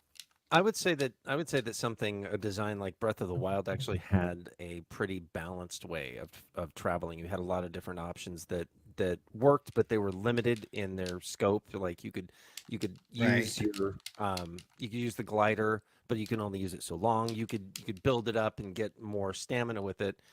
You could use the horse. There's a lot of different ways that you could do things. So I kind of like that. I think get there a should point be in the even game, if it's not instant fast travel. I think there should be traversal ways that can speed things up that fit into the Yeah. genre of the game. But Breath know, of the Wild, yeah. Breath of the Like- Wild was expansive enough. It did have fast travel, and you Right. needed it because it was so huge. And I mean, after a while, especially once you start getting into the end game of the things, you get irritated, like having to even if your mount can quickly travel, you get tired of it. You're like, I mean, okay, even as if a- it's like, I'm sure. Well, Spider-Man is fun as hell swinging around, but I'm just like, I ain't trying to swing all the way across town. Come on now. Like after a while, I will say there's one game that for me fit Loke's description, like Red Dead Redemption 2. I loved Ooh. riding the horse, no matter Oh, how far I had to ride. beautiful. Witcher 3. I And didn't then have the to. I music- didn't. I didn't have to use the fast Wow. travel hardly at all because I didn't want to. I just Really? loved riding through that the map countryside. was massive, though. That Yeah, was- I still loved riding through the countryside, dude. I just loved it. I just thought it was awesome. Yeah. Wow. I mean, like even in Grand Theft Auto, I like driving around in the cars and stealing shit. But at the same time, I mean, after a while, you get like, fuck this shit. I'm getting tired. Let me get where I need to go. So yeah. I love just riding no. horseback. I love riding No. horseback. I That's never probably fast the traveled only in game. GTA 5. I think that's the only game I've done that though, where I chose not to use a fast travel because I love just wandering around. And if I found a fishing spot, I'd go fishing, and if I found a hunting spot, I'd go hunting. And it's relaxing for me. I still go back and do it. Oh yeah. Yeah. I mean, Skyrim and the Elder Scrolls series, Skyrim especially. I mean, it's sort of you have to sort of walk the world because that's where all the nooks all the nooks and crannies of the world is where everything is hidden, right? But even with that game, I'm like, after a while, you're like, you know what? This is getting too long in the tooth. I'm not going to walk. The only reason I didn't like some of those, especially Skyrim, is especially early on in the game, a lot of the paths aren't marked well, so you have to find your way around mountainsides and shit. And sometimes you can miss that little up part where you have to go up the side of the cliff or something because it blends into the scenery so well. And so, yeah, at that point, you're like, oh, screw this shit. So I mean but like what you're saying, Loke, is like, okay, so if if a game has fast travel, then that means your game is definitively boring. That I just don't think that drawing such a black and white line in the sand is warranted. I think there's a certain part of also for this guy was to sort of get eyes on his game, I guess, maybe. But people do shit for other reasons besides just being controversial. But people are looking forward to that game. I haven't played that. I never played the first one, but I saw the showcase or the for the second one, the intro trailer stuff. I want to play that game. That game looks awesome. You don't need to get negative press to get my interest at that point. It's like unnecessary. Okay. Yeah, but negative press does. Wize, I'm make a sorry. decision. I'm sorry. I still believe. I stand by what I said. If I never if stand it's by a what chore, I say. I never. if it's a ever stand chore by- for me to craft, oh my god, Paul, that is. I'm not laughing. I'm not laughing. Yeah. That just happened. I- I'm just Speak for saying. yourself, I'm fucking laughing. That shit was hilarious. I don't care who you are. That's funny right there. Sorry. Jesus. Go Well, ahead. Go ahead. I was wondering how long it was going to take it to register to what I had just said because he just kept going. Man. You would think somebody living in Texas it would be a lot faster for him, but oh well, these days. Go ahead. Well, my point is, if anything is tedious, I'm not just talking about traversal. If anything feels like I'd rather not be doing this, then you have misdesigned whatever activity that is in your game. You fucked up. Okay, so That's him. you're playing God of War. If I don't want to do it, I'm playing. Yes, that's a good example because traversal in God of War is actually good. I don't fast travel. I only fast travel in God of War when I'm jumping from one realm to the other. But no. Why are you even doing that? Because according to you, if there is any fast travel mechanic, that game is labeled as boring or whatever that mechanic is labeled as boring. No. I'm not saying if there is a fast travel mechanic, the game is boring. Mm-hmm. What I'm saying is, if you as a player feel the need to overly use fast travel in a specific game, they didn't design the traversal or the map correctly. Okay. So, and also it's not even fast travel. Usually, it's fast travel if you go to the portal and then you jump to another portal within the same realm. You did finish God of War, correct? Yes. So it's not possible for you to go from one realm to the other just walking. You actually need to use the portal. Right. So that's what I'm saying. I don't use fast travel in God of War within the same realm.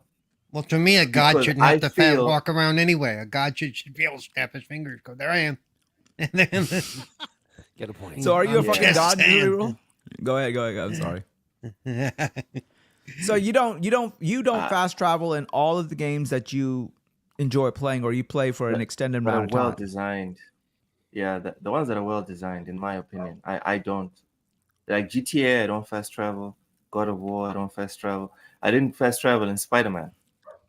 Really? Remastered, I didn't fast travel. No. The swinging is amazing, especially after you get the rhythm, and then you unlock all the extra abilities of how to like double bounce, even off buildings when you're running or when you can't web sling.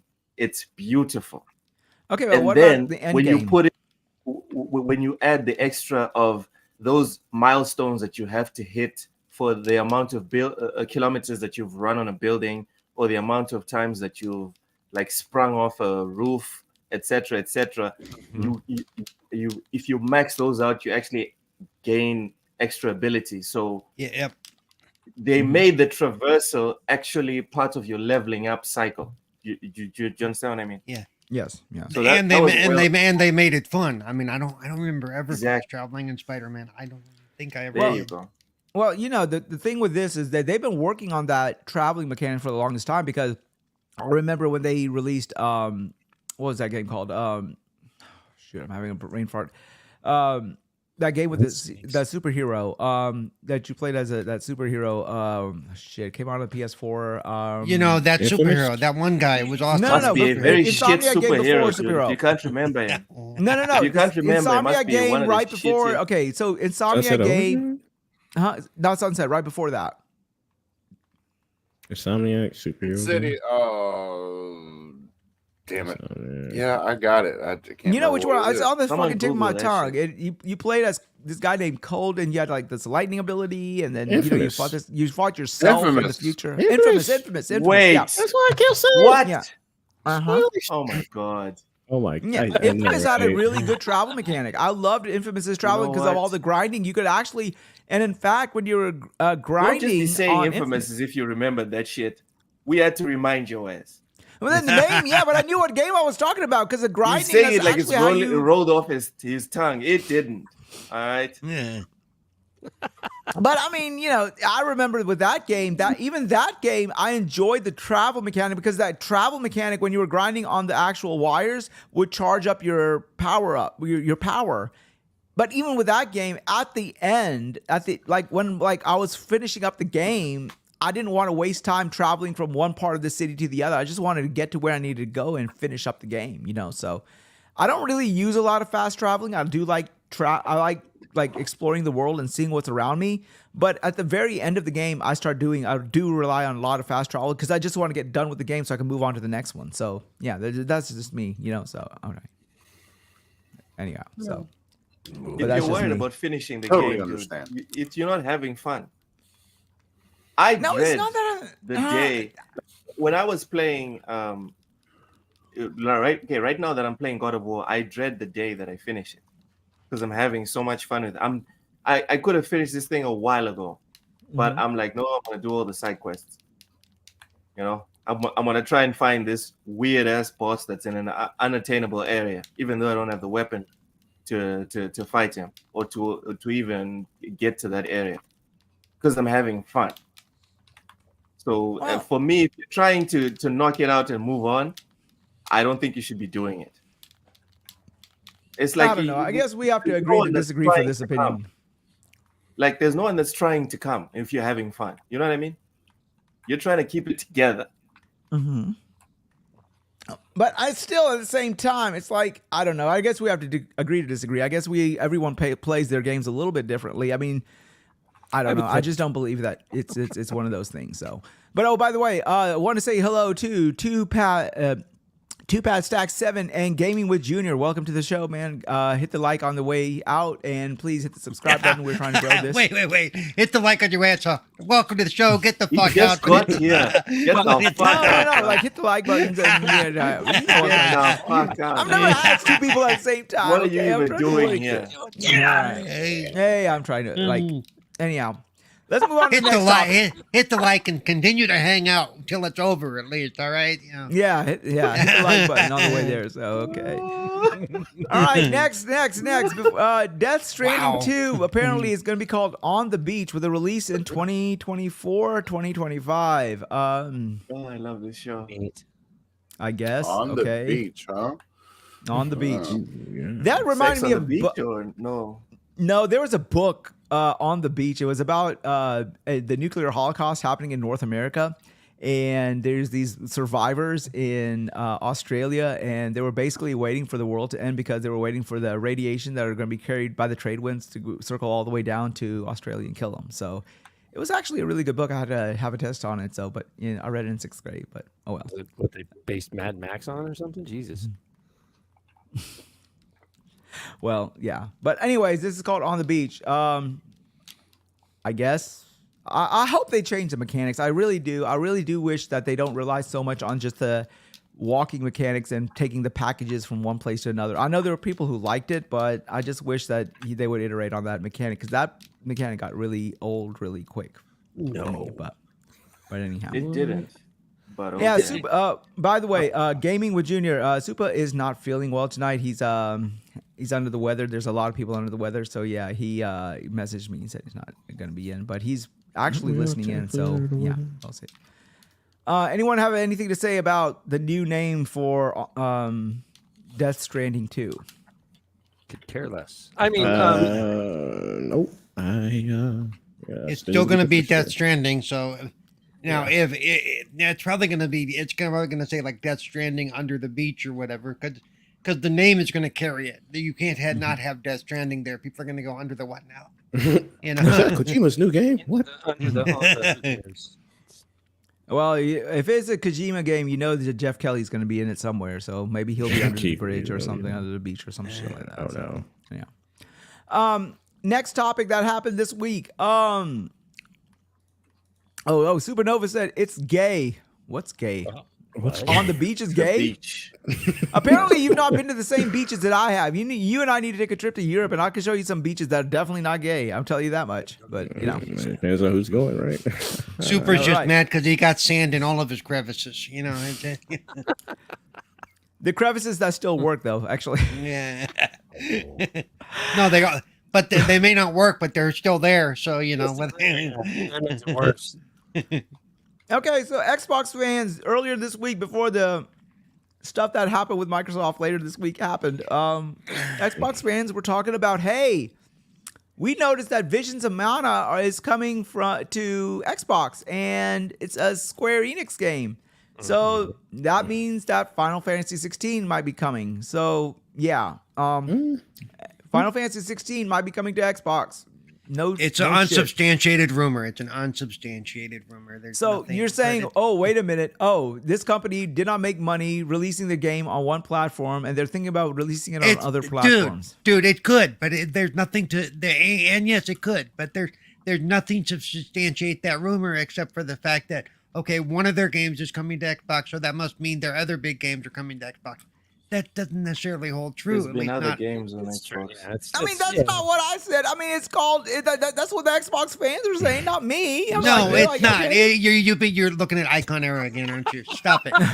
I mean, shit. I was just looking No, for the no, news topic. no, People no. were talking about, oh, Final Fantasy 16 on the Xbox. I'm like, good. But it's nothing more than rumor. You see, part of the problem I have, and it's not with you, but part of the problem I have is people repeat this stuff like it's fact. It's not fact. You have to make that clear. It's a rumor that somebody started to get clicks, and it's picked up steam, and people are now saying it. Hold on, pause. I heard that someone's dad that works at Square Enix, who works at Microsoft, heard that Oh, God, I don't care.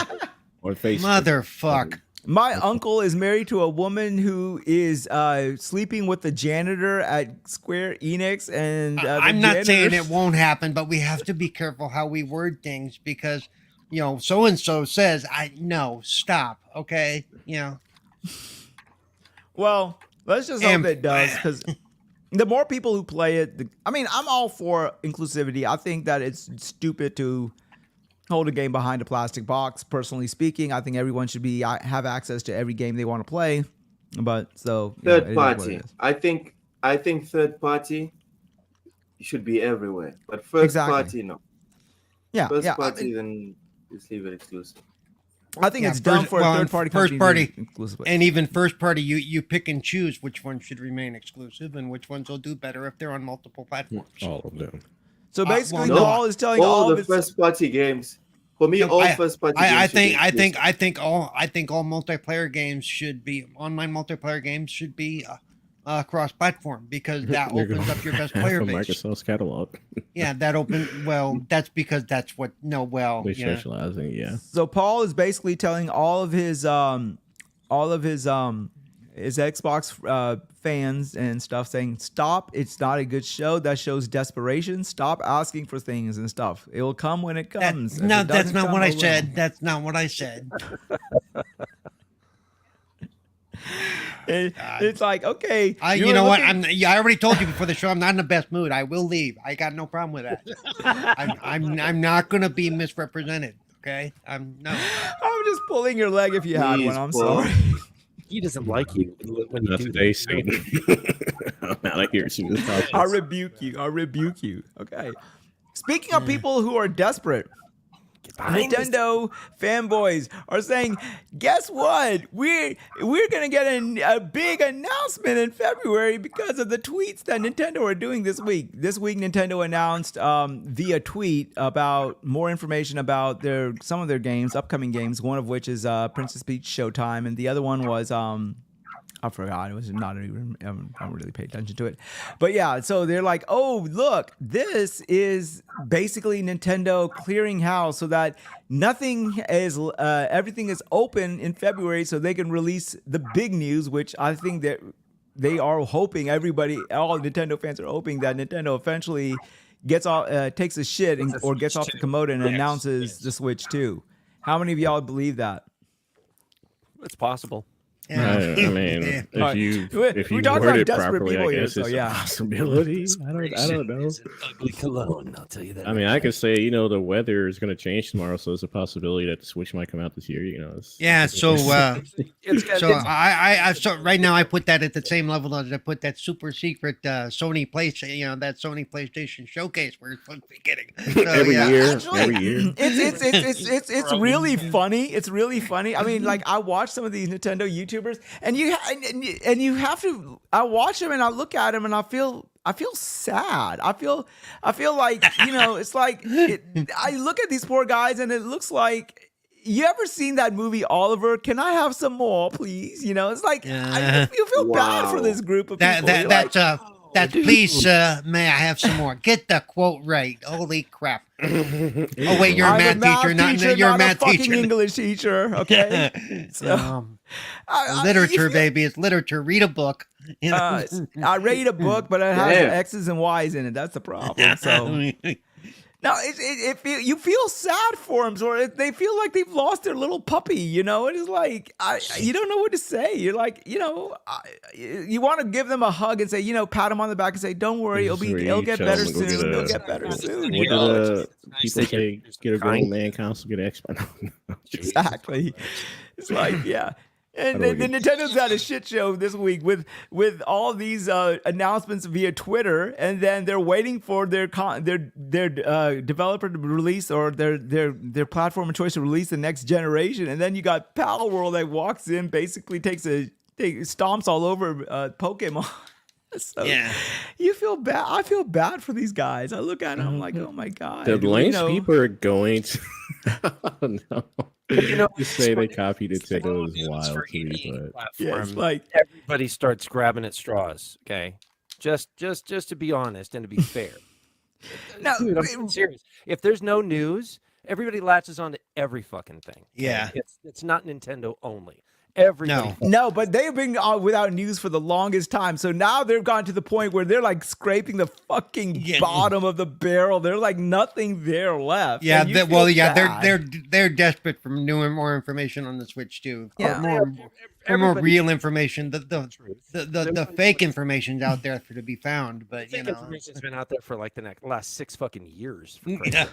Well, I mean, on the what the stats are going to be on the new handheld and stuff. Last 6 years, there's been None of that's been confirmed or anything, but whatever. None of the sad fucking thing is this, right? 6 years, no, Praxis is right. Ever since they launched that fucking console, a year later, they were talking about the Switch Pro. And then that thing was going year after year after year until like, I think 2 years ago when they stopped talking about the Switch Pro whenever the OLED was released, and then they started talking about the Switch 2 year after year after year. And I'm like, why that was actually news. Do you know why? Because they fucking made one, but they canceled it.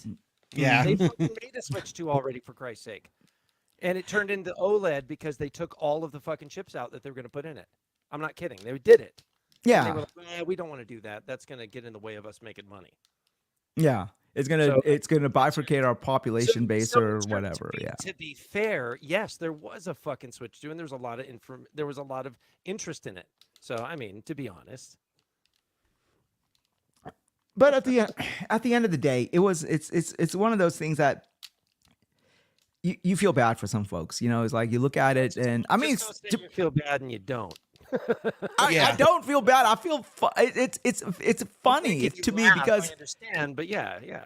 But I mean, like you feel like you're watching one of those infomercials with Sally Struthers on. Like you too can fund this guy for just $1 a day. You too can provide this guy food to feed him for a month. Hey, you know what? No, By the way, right understand. after she filmed those commercials, she went to the buffet table. Okay, I'm just. Come on. I mean, come on. You got this indie game coming out of nowhere, one-upping Pokemon developed by a AAA developer, and you got looks so much it's better fucking than hilarious. I would stop now. And I mean, I feel bad for people also. Like let's call a spade here. I kind of feel bad for people who are like only strictly in the Sony camp too. Like you feel like bad for like people like Mystic. He made a video where are all the games? We've been over this. All the Sony guys got ultra powerful PCs. They're fine. Come on now. So like you're But like, I don't understand people that say where are all the games. It's like, is it only first party games that count? no, of course not. It doesn't. I mean, a good game is a good game, irrespective of which console that you play it on. A good game is a good game, right? Period. It doesn't matter like the plastic that you're playing it on. Like Elden Ring is a good game. Does it make a fucking difference that you're playing it on a PlayStation 5 or an Xbox? No. I mean, Yes, Baldur's Gate 3 because it's not is a good crossplay. game. No, I mean, Baldur's Gate 3 is a good game. It Tekken doesn't 8 matter is what the fucking crossplay. plastic. Just want to quickly point that one out. Tekken 8 has crossplay. But sorry, go ahead. Yep. What? Yeah, I mean, it's just I don't know. It's funny to see this whole situation, and I mean, it's funny because it's like it happens to everyone, right? Like it was like what 2 years ago, Xbox fans were in that same boat because like there was nothing out for Xbox. They were basically a whole year without any first party game. First party. Yeah, games, I and didn't play anything for a year. Oh wait, yes I did. I found stuff to play. But never mind. It's just like, why do they do that? I don't understand. Like, why? Like, just because your corporation of choice is not releasing a first party game doesn't mean that there's basically it's not. You don't see tumbleweeds going across Game Pass or some shit like that or anything. They're games. It's just I don't know. Just people are funny though. Anyhow, so yeah, that was pretty much the new and noteworthy stuff. So let's go ahead and get into. So what do y'all want to do first? Do y'all want to talk about Xbox layoffs and then go into PalWorld, or do y'all want to go into PalWorld then go talk about Xbox layoffs? Do we have to go into Layoffs. Let's go into layoffs. Okay, so yeah, this week Microsoft announced some people are getting laid by them. So yeah. 1,900 people are getting laid. Just a little bit of some, And I want to get laid. if you worked for Microsoft, you probably would. You had a 1 in 1,900 chance. No, this if week you of were getting more laid. likely to get that if you worked for ABK before the acquisition, because that's what started the whole acquisition. So that's Exactly. Y'all are terrible people. People are like talking about, oh my God, this is just signs of Microsoft mismanagement, blah blah blah. Put it in perspective. Microsoft or Xbox itself, not even Microsoft, employs 20,000 people. The fact that they got rid of less than 10% of it is not a big deal because corporations sort of do that. I was listening to a podcast. I think it's over on the Season Gaming channel. If you guys watched them, and it's two ways to look at it. From the human perspective, like it sucks. No one's cheering. Well, unless you're a console fanboy, no one's cheering that this is happening. But from a critical standpoint, finance or corporations are going to incorporate, and if some positions are just overlapping with each other, it just makes sense that they're going to get rid of the redundant ones. And that's what it was. I think it is like, why do you need a PR team? Why do you need to absorb Activision Blizzard's PR team when your PR team suffices. Why do you need management and stuff like that? Now, that being said, there were some notable announcements, one of which was a game that was in development at Blizzard, Project Odyssey, has been canned. It was 6 years in development, and apparently, according to Schreier, the fact was that they were working on Unreal. They were working on that game in the Unreal Engine, but the Unreal Engine wasn't able to scale to the size that they were hoping for. So they went to their own internal engine, which also didn't fare any better. So the game was in a developmental hell, and Microsoft said, well, go ahead and pull it. Now, the interesting thing about this is this, right? You got this game from Blizzard that Microsoft chose to cancel, even though it was, we don't know how far along in development it was. Schreier said that they were aiming for a 2026 release, but that was being generous as well. So let's just say 2027, 2028. They decided to can this one, but then some of the other games that they greenlight, they let Redfall sort of go greenlight Redfall. There was been like kind of weird situations. I wouldn't really, I wouldn't really compare it. Can I speak to that? Because I spoke to this yesterday. But they have to look at how far along are they in production? Where are they in production? How much does it cost? What are the projected costs from this point forward to get the game going? And can we see we're going to get our money back? If the answer to all of that is in the negative, fuck it, stop where we're at. Let's put that team on something else that will be, because if let's say it's 2 more years, that almost 10 years. I mean, we're not talking about another Starfield here. This game would have been in production for 10 years and they probably would have got shit out of it. No, it's not worth it for them to continue throwing good money after bad just because it's there. It's a strictly fiscal decision, I think, when they look at all the dollars and cents of it. Right. And at the end of the day, that's what we don't like as gamers. Like there is a palpable disconnect between the business of gaming and us as gamers, right? I mean, you have to look at it, and sometimes as a business, when you look at something, you are required to make an uncomfortable decision based off of the facts that you're given, and you make the best decision you can. And it was 150. Well, part of it people. too is we don't know, what the game even was or looked like. It could have been absolute shit, and they might have went, "Yeah, no, stop, please, for the love of God." Yeah. No, but here's the question: why is it that they canned this game that had 6 years of developmental time in it, and you got Rare with Everwild, who last we heard, they still don't know what the name that game is.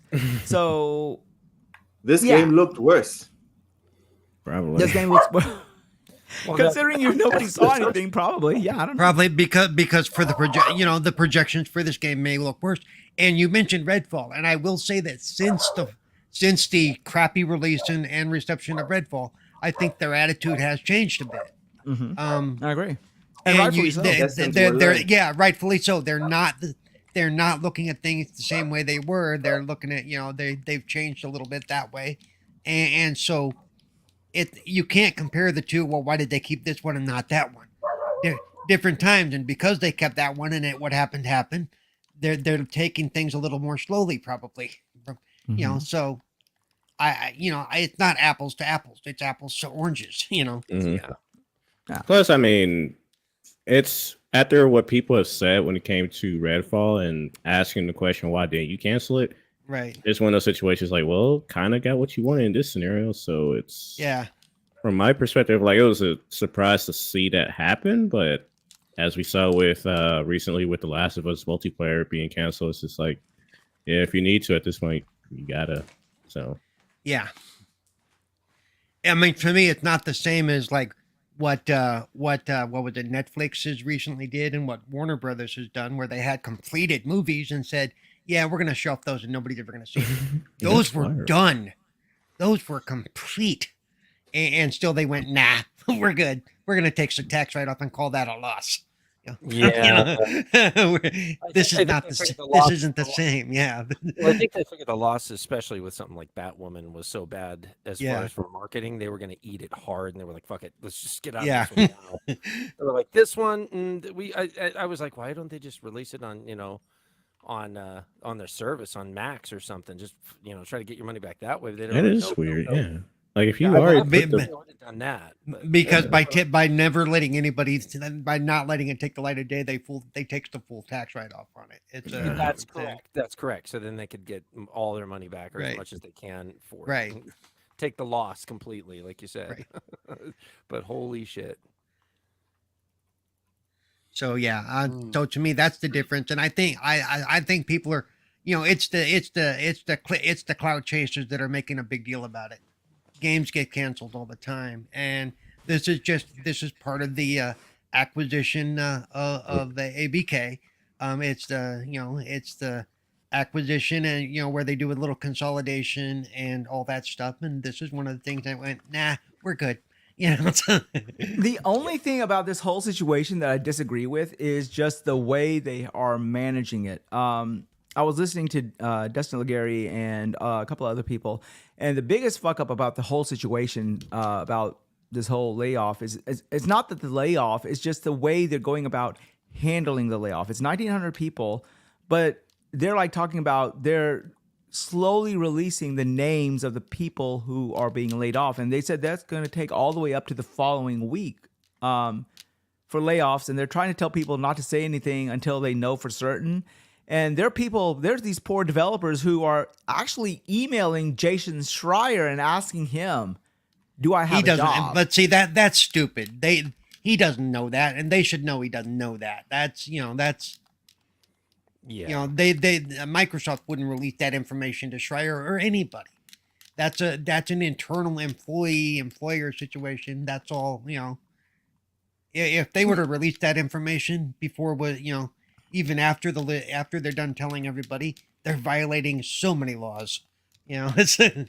It's just, I mean, I don't know. I think that, like, for example, like if you were I think the optics of it may look bad, but then again, a lot of the people that are saying stuff, they really don't know, and a lot of the people that got laid off, some of them damn well knew it was coming. Yeah. yeah, I will say it's unfortunate to where I'm not sure what people are thinking and their mindsets and that people have, but knowing this deal going through and saying like, hey, this is going to be awesome for us now that we're going to change of leadership, and then you're out of a job. So it's but part of that is part of the acquisition is we're going to go through and we know there's going to be duplication in roles. We know we're going to have to pare some stuff down. Yeah, we don't need a Oh, gigantic. and I'm just speaking from the perspective of people that are hoping to stay on board and thinking of how things would change moving forward. But well, I mean, it's a shame let's for not anyone to forget lose what their they- job. Go ahead. Let's You were not saying? forget what they let go of, because bar none, Blizzard's customer service was like the best in the business. Mm-hmm. I would even put it above Microsoft's and Xbox's. Well, that's because And- Microsoft, as of a couple of years ago, all of their stuff is offshore. Did they gut the entire? Did they gut that entire? Yeah, PR all of I situation? think Yes. all of their stuff is out of India now, and Yep. or Oh. Well, one thing that people were making a big brouhaha about was, there's a lot of layoffs in Xbox's physical game division. Oh, this is evidence that Xbox is going strictly digital. And I'm like, no. First of all, Game Pass is what they yes. normally do, but no, it doesn't mean they're going totally digital now. Look, it is But that's probably where in the that's where future. they're going. yeah. But it's I mean, not- that's for no, the you can say entire that for industry, everybody sure, except but- for Nintendo, because Nintendo is fucking backwards and Yes. shit. But yeah, but I'm not going to But- deny but that. I'm- Of course, everyone's going there. What are we talking about? But no. But to think that like as of today they're totally digital. It's No, nothing pivots that fast. No one pivots that fast. Well, I mean, Xbox's main driver is Game Pass, and Game Pass is a digital service. And they're like looking at the writing on the wall, and they're probably like, okay, we have a handful of games that we can release a physical copy of, and would be a lot cheaper for us to outsource this as opposed to keeping this department in-house. So, yeah. So I mean, again, it's just the entire industry is moving that direction. Best Yeah. Buy is removing physical stores some stores are no longer accepting trade-in. So mm-hmm. That's just Yeah, what the out of industry's the doing. UK games, which is their version of GameStop, has totally stopped all trading practices. Jeez. So, Well- and I figure the US side GameStop is going to follow suit soon. So, Well, I mean, we know that this is just the way the direction the industry is going. So, right. I mean, if No they're doubt. downsizing that department, I would go out to venture to say that probably they're not the only one downsizing that department. I'll probably say PlayStation probably is doing the same cuts and everything like that. So, yeah. I mean, Well, didn't just have a Sony do a whole bunch of cuts too? yeah, Sony had a whole bunch of not just Sony, but the whole tech industry. Like since the beginning of 2004, it's like over 20,000 tech industry jobs have been canceled or furloughed, and that's across. 2004. I mean, that's a long time, man. Yeah, I think. Ever. Yeah, Yeah. and also a couple other things with this thing with the layoffs is a lot of it was remember they ramped up all the companies ramped up a bunch of stuff when the pandemic hit. Hey, Paul, you reading my mind? Because I was literally about to say that. Yeah. I was literally about to say And that. so a lot of it downsizing because we're coming out of the pandemic or we're out of the pandemic depending on how you want to look at it, and also the other side of it that I mentioned to and a lot of other people is could also be a way of remember the whole thing that triggered this whole thing with ABK was the bad actions of Kotick and a bunch of people that were working there. Yeah. This could be the way they can clean out some of those people without having to bring up all that shit too. The people that they investigated and stuff that still held on to their jobs. Well, now they can lay them off and say, well, it's just part of the layoffs and it all goes away, or a lot of it. Well, RPG 88 says blue, green, red, and gold will be there by 2030, in my honest opinion, at the latest. So yeah, by 2030. I don't think physical is going to even be a thing. I would even venture to say by the next generation of consoles, it's not going to be a thing. So yeah, I think wouldn't be surprised will be the either. last Yeah. one. Like both manufacturers are already launching diskless consoles as the base model. So it's the new PS5. The only thing for me is they can't do this 1 terabyte drive shit anymore if they're gonna do stuff. Oh, they're gonna do the PS6 is gonna be like 99.999 gigs like they did with the PS5 with 800. Well, no, this is what this is going to allow them to do is basically stratify their console. They're going to adopt the Apple model. Like, okay, you can buy this console with this amount of memory for this price, and then you can buy this one with this amount of memory for this much price. The last like that, the PS3 generation, like we already PS3 and 360 had like multiple. What I would like for Xbox is to make the memory more expandable than they currently have, because like I have the expansion card from Xbox. Thank you again for the ambassador program. They sent me a 1 terabyte expansion card. I'm going to sign up with them. I'm trying to get a free. But again, even a 2 terabyte, really, that's not enough. These games are taking up, a quarter of that just to load, one damn game, Yeah. Yeah, well, any Call of Duty is 100 gigs easy. Yeah. In the best of situations, Well, like Tekken 8 is 80 gigs. So. Jesus. That's why they're hot swappable. They're like they are, but I can't afford 200 or 170 to $200 for another one, so I can hot swap. $150. That's just. I mean, if you, I'm really curious on like people's gaming situation where if you got the money to cash to blow power to you, but you're downloading that many games, you're like, I have to swap my expansion card and swap. I'm like, are you playing all those games or? Well, in my case, since I do a lot of like community game night stuff or stuff with the ambassadors, I do have to keep a lot of the multiplayer games, even if I don't normally play them. All of a sudden it'll be, hey, we're playing that game. Oh, okay, good. Take forever to swap out. And you're right. Take them off and then. Then if you do have multiple cards, how do you remember what game is on what card? Holy shit! Gonna start running a cataloging system. Okay, card. Well, it would be like the old PlayStation. Put some tape on it. Cards. Yeah. This is a shooter card. This is a platform card. This is some. This is the multiplayer card. There you go. Actually, that's not a bad idea. Color code that shit. Okay, green is multiplayer. Red is single player, and Well, it's funny people make a big deal out of physical media going away. I'm like thinking to myself, you're talking about physical media going away. These publishers are trying to get the consoles to go away. You know, I mean, I can envision 10 years from now that there will not be. It's going to be longer than console. 10 years. It's going to be longer than 10 years. But you see that the writing on the wall. They are going in that direction. Well, yeah, to the point where it's but- going to be an app. But the you know the whole until internet becomes more stable everywhere, it's not really a full option, you know. And we're not just talking about the Western United States and mainland Europe either. We're talking, you know, we're talking about they want to get it everywhere, so they have to, you know, and that's a ways out. And then it won't be Starlink because Elon will decide he's mad at somebody at Nintendo and cut off their service. You know, it's you know, so you know. And then come out and make an anti-Semitic remark somewhere else. So, well, we won't go there, but you don't want a singular person controlling, you know, those services, because it's like he decides he doesn't like what you're doing, and all of a sudden you don't have service. What the fuck, you know? Right, So, right. Yeah.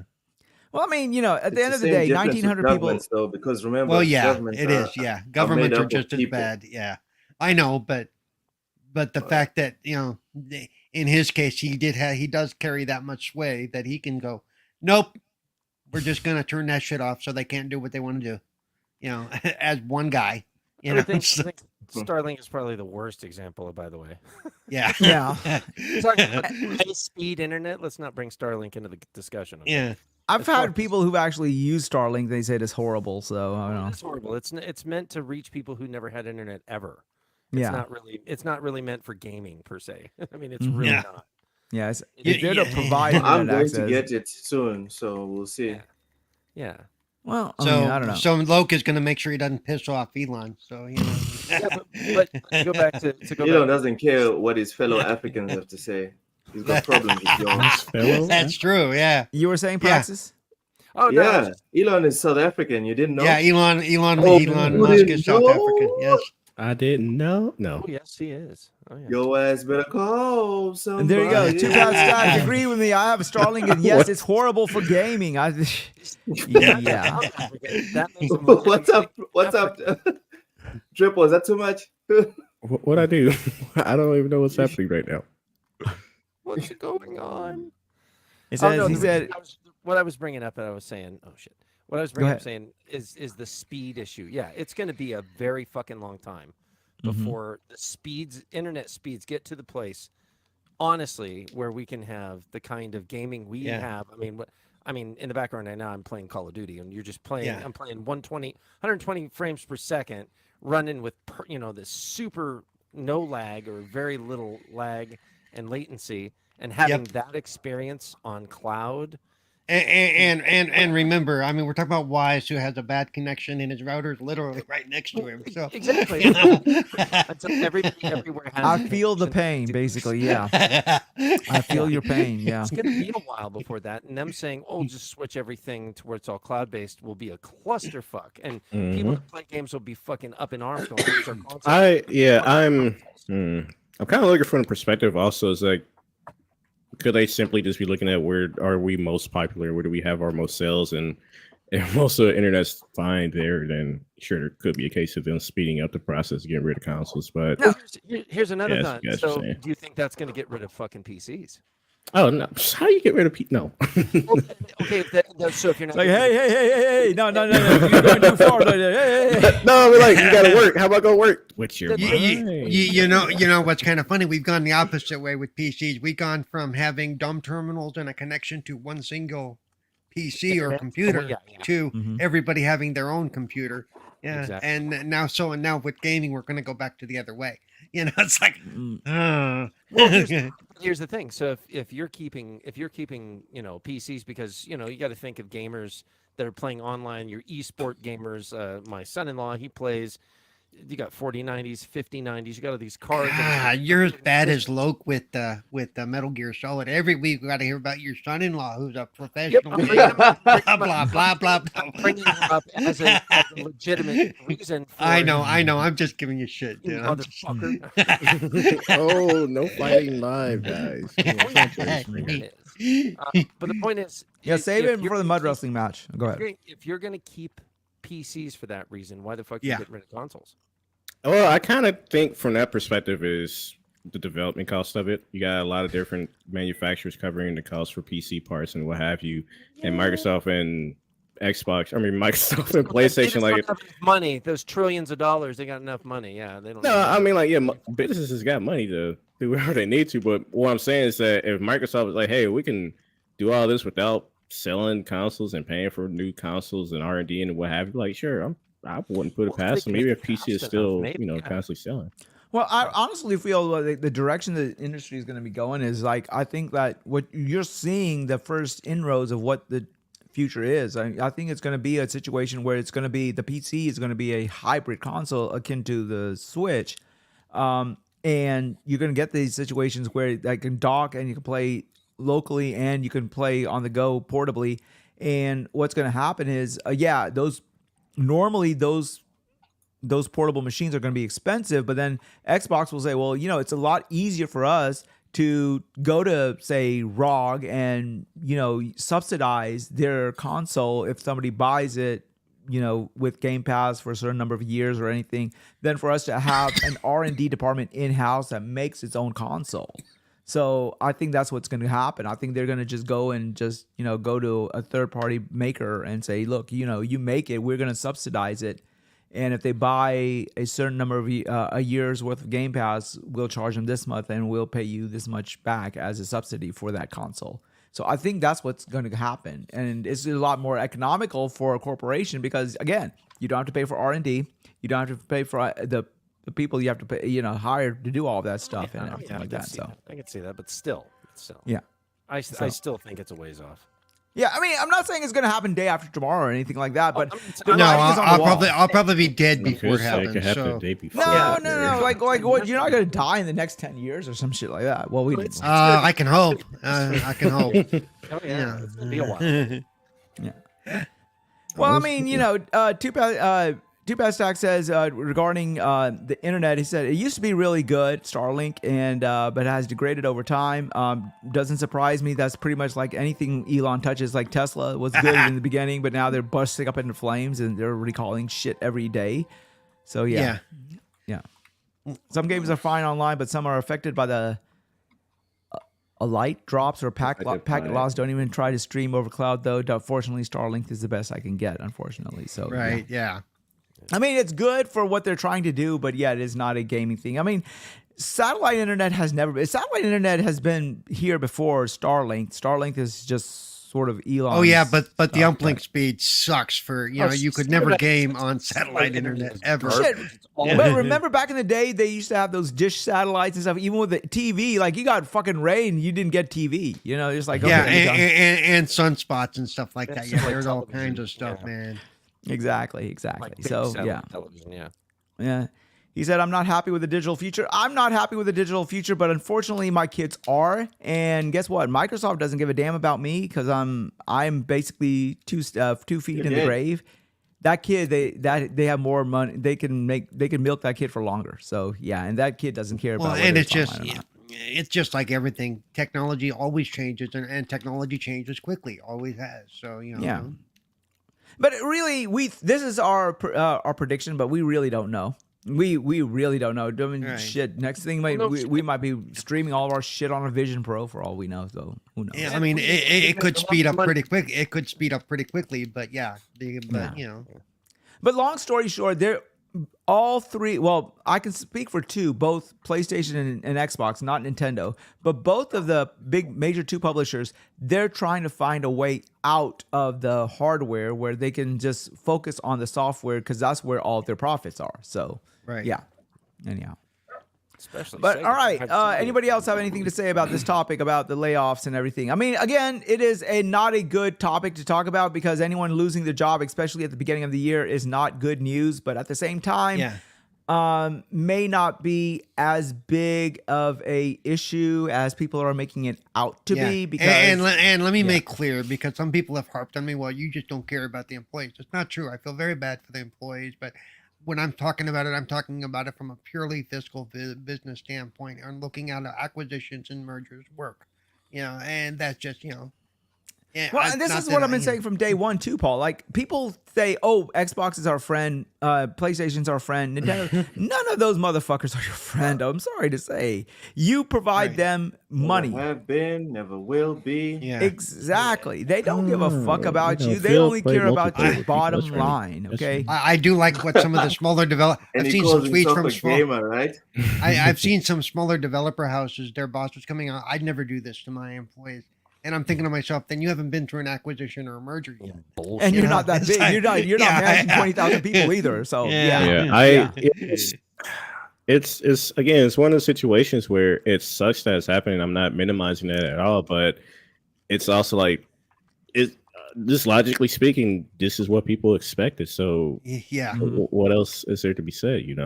Like Right. people are saying, well, they're $1 trillion company. I was like, that's not how corporations work. Like they don't Yeah. make $1 trillion by keeping people in. They don't need them, unfortunately. Yeah. So- Unless, like, bottom line is this: unless you have stock in Sony, Microsoft, or Nintendo, they don't owe you shit. Yeah, Period. well, Ding, ding, ding, ding, ding. Yeah. Well, their first priority is fiduciary to the stockholders. Exactly. Nothing else. Well, they also still offered severance packages to a considerable amount of the people that they let go to, if not a lot, Yeah. a lot of them. So it's not like they just let them go and said "fuck off." No, they No. gave them severance. We don't have information on those severance packages. No, we but, don't. yeah, We don't. I mean, it could be small or big. Who Yeah. knows? But still. Speaking, you brought up a good point, Praxis, because I was listening, I and don't they, know places according to in anything. Microsoft, this is an actual release statement from Microsoft. When I say from Phil Spencer, he said Yeah. in his release statement when they're talking about the 1,900 people laid off, he said, "We plan on fulfilling our severance packages per state regulations." And state regulation, and they're Yeah. in Washington. So yeah, and that comment that also rubbed me the wrong way. I'm like, why are you saying it like that? Like, it's like per state regulation. Like, it's like we don't really want to pay these people shit, but I think it. No, that's not what it said. It That's not what varies it from. said. it sounded like that though. Go No, ahead. it's. I'm sure it's state just have different regulations that vary from state to state. So it's letting people like, hey, if it's affecting you in Cali, this is what you can expect from the people in Yeah. Cali and Indiana, etc. So Right. it's I mean, I don't know. Because, I mean, all those studios are headquartered all over the place. So, and those people are headquartered all over the place. So they're not all going to get the same equal. but they didn't pay. have to say we're gonna fulfill our state. Actually, for legal purposes, His lawyers they probably maybe told they him. did. Actually, for his legal lawyers probably purposes, told him you had to say that. yeah. Okay. I don't know. It seemed okay. Let's put it this way: maybe the intentions were not what it came off as, but it sure as hell sounded like it. So I don't know. But then again, as we said, these are corporations. They don't give a fuck. I will say the one that kind of threw me off was Matt Booty's statement, and I don't have the quote directly, but he was saying along the lines that this will help them create games better. I'm just like, I mean, hey, if less staff will help you create games better. I'm not working in the industry, but from outside looking at it, I was like, I don't really think this is the best thing to say at the moment, but who knows? Maybe that's the case. I don't know. Right. Yeah, Booty's statement read a little weird, but yeah, Well, all those statements. I mean, it's not a okay. Let's call a spade here as well. yeah. Speaking of weird statements, I mean, it is never comfortable when you have to fire anybody, right? So yeah, Unless you it's don't probably become, then it changes things a little bit. so like anything they're gonna say is gonna be scrutinized under a microscope. So there's really no right way of saying, get the fuck out and take your money with you. So basically, yeah. But anyhow. One other thing, Mike Ybarra also left. RPG 88 brought that up. I almost skipped That that was topic. surprising, Mike yeah. Ybarra, yep. I thought I mentioned that. Again. But yeah. But how long did he work? No. Go Yeah, ahead. he worked for Microsoft, then he went to ABK, and then maybe he doesn't want to work for Microsoft for whatever his reasons may be. Yeah. I mean, Well, one thing, and it could just be PR speak, is that during the BlizzCon, he was saying that he was in it for the long haul, and then a month Right. later, he's like, I'm out. So some people are speculating, like, this sounds more along the lines. If you believe what he said back then, it sounds like more he got pushed out rather than, it was up to his choice. But again, we won't know for sure. Yeah. But Well, maybe Yeah, according to Mike Ybarra, maybe Mike Ybarra takes a length as a different, measure as we do. Maybe his long was that long, so maybe Yeah. 2 inches is long for him. So who knows? Maybe we don't know for real. Only his wife knows for sure. So anyhow. Oh my god. And maybe he didn't like the position they were willing to give him, or they didn't like his terms and whatever, whatever. Yeah, or he was like, no fucking way, I'm not going back. I'm not taking a step back. and it might be that too. I don't, Yeah. but again, that's okay too. Well, I mean, at the end of the day, we know that when this was going to happen, we knew that there was going to be some redundancies, and we knew that there were going to be people who were going to be unfortunately out of a job. And it's never comfortable talking about something like this, because it is people's lives on the line, people's way of feeding their family, and there's not a nice way of putting it, and it's a bad situation. But at the end of the day, if a corporation can save 2 cents per person, that's a lot for them, because if you multiply that, stratify that times 2,000 people, it still adds up. So. And you hope the severance is enough to get them by for the next few months till they can land on somewhere else. Yeah. 4GQ TV says everyone's doing layoffs. Disney, Citibank, MSM, etc. It's not just because of the merger, overhired during the pandemic, changing in business focus, economy, etc. Shitty decisions. No one's dumb enough to think that. Yeah. Are you sure? Well, Yeah. let's put it this way. I don't want to get into finances and stuff. course This is there's not people the who's dumb spectrum of the podcast, but all of the other countries in the world have gone through a recession. We are still the only ones sort of staving off of it. So No, we're in a recession. What the fuck are you talking about? It's all Microsoft. It's all the Series S's fault. He's got a point. Like, it's just under imagine powered. That's why people imagine are the losing their jobs. utopia we would be in Series S then come out, guys. Like, this is Man, God damn it, Microsoft. No, it's actually all fault of Redfall. That's why, because Redfall was such a shit that's game it. that they had to lay off 2,000 people. So. Yeah. oh god. wow. That would make it worse than Foam Stars. Sorry, what's that game? Sperm stars. Yeah, sperm stars. No, It's the PlayStation. one with the black chick. He was like, no, it's PlayStation. That was the adult only. Oh my A god. black chick that floats. What? Yeah, the witch chick that shut down the studio. What was that? Game? Yeah. Forspoken. Yeah, that Oh, was worse yeah. than Forspoken. Oh all yeah, I of forgot this, that. all of too, this yeah. would have been Broken, yeah. alleviated, and none of this would have been even happening if Valve released Half-Life 3. That's all I'm saying. I'm just saying. I'm just putting it Okay. out there. Okay.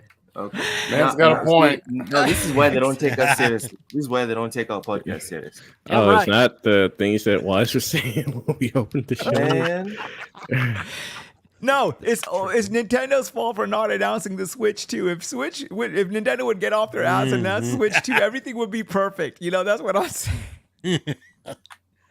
I'm sorry, I that's more can't. I'm sorry, I gotta keep even it. that's more realistic than Half-Life 3. What are you talking about? Oh, okay, here you go.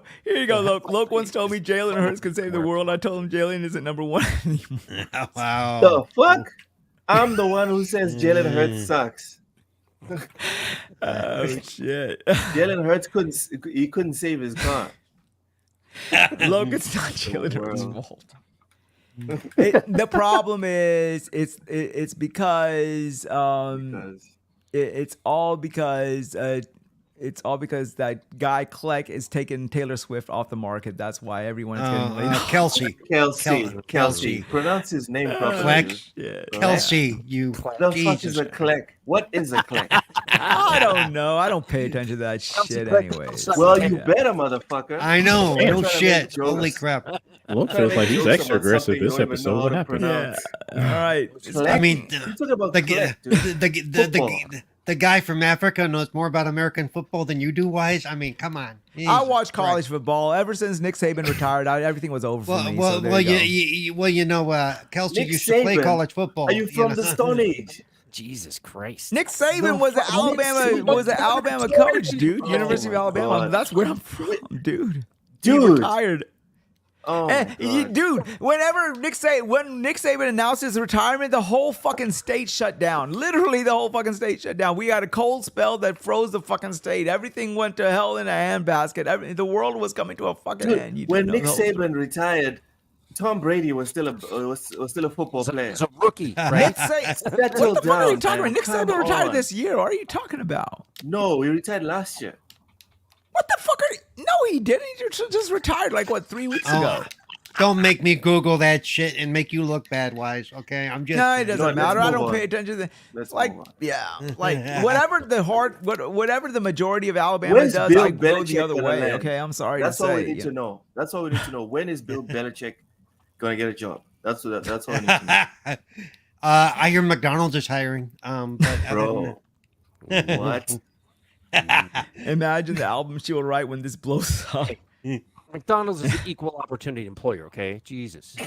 Let's not forget All that. right, Yeah, 4GQ, no love one's you too, hiring boss Bill. man. I love you. Thank you for showing up, boss. Thank you. Yeah. Cheers for GQ. All right.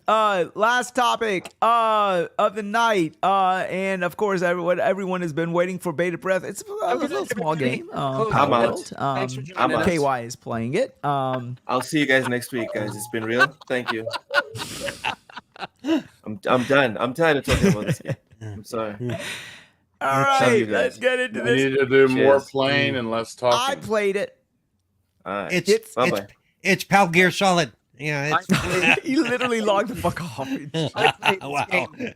It's good. I played. Yeah.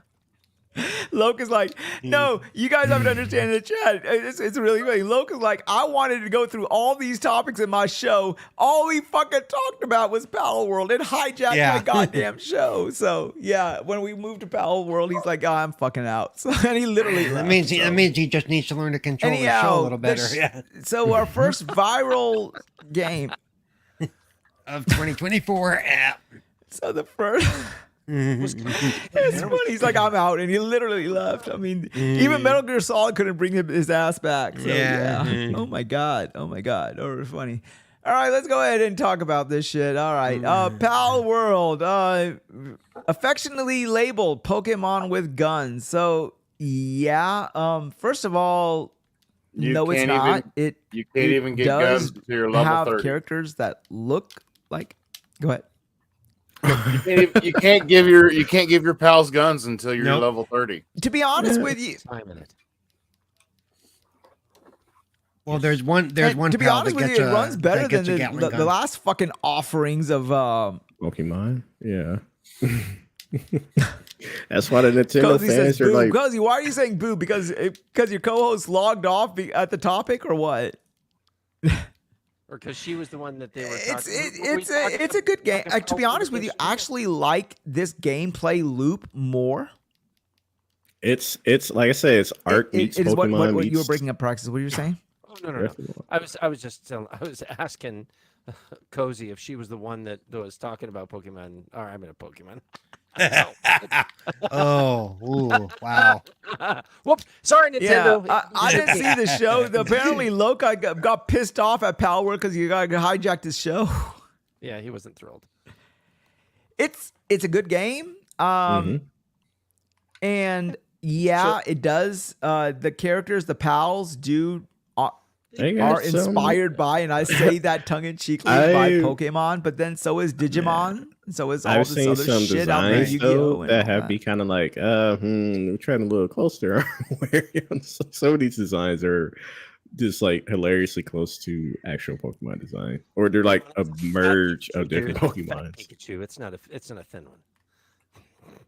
It's like the I don't know what No, it is, come but on, the no, it is not. It is emerging, but you can see where the inspiration came from. Oh, yeah, I'm yeah, sorry to like, say, even- I've even that to the game point for not where- as long as any they're- of you they're guys the have. Only inspiration 3 behind a hours. lot of I've run games. across shit. I'm like, dude. I'm just saying, like, to the point where some of the I'll have to look up the name of the Pokemon, but the head design of the grass type that looks like not a Chikorita, it's the final evolved form of Chikorita, who I can't remember, as well as another Pokemon. Like, it has the same ears, like curved in the same way to a certain degree. I'm just like, yeah, that's kind of sus. If like that particular part of the Pokemon or PAL looks similar to this Pokemon, that's where I'm just like, there's a case to be had, but not enough to where Nintendo goes after them. But I'm not gonna make it sound like I don't see some of the similarities because there are some. Well, PK pointed out last night that it's not Nintendo that would go after them. Nintendo is only a minority owner in Pokemon. It's actually, it's the actual Pokemon company that would go after them. Okay, get out of here. Nintendo has 30% share. Yeah, it is a minority share, but it is a Nintendo game. Let's cut the bullshit. Okay, no, it is it's not dude. Pokemon Company. I know if on front face value it is a Nintendo game. Well, it's always going to be a Nintendo game. For suing for the rights to sue, it's not a Nintendo issue. Nintendo had, as far as that goes, Nintendo. It's not a Nintendo issue because they. You gotta looking at it from the business standpoint. It's not. It's not. And they probably looked at that shit too. Yeah. It's the actual Pokemon. It's not a Nintendo game, but Nintendo with their fucking ninjas, they looked at that shit. Oh yeah, they be. This how I don't know how. But still, that Nintendo was, with their ninjas, they looked at that shit. Someone made a mod where it's like Ash. I know that's different because obviously it's the character blatant being ripped off, but Ash killing Pokemon. And then that was like, Nintendo's right at my front steps because of this. So, right. Yeah, they send some dollars after people if they need to, But yeah. Well, RPG88 says that it is. I like it. I don't give a fuck about Pokemon. But Cozy actually is in the chat. She said that Pokemon designs were inspired by real and fantasy creatures and that already exist. And I would prefer a creature collecting, monster taming dedicated game. So she did not really care for PalWorld as well. But RPG did. And I've seen that. I've seen some people who are going into the game thinking that it is Pokemon with guns.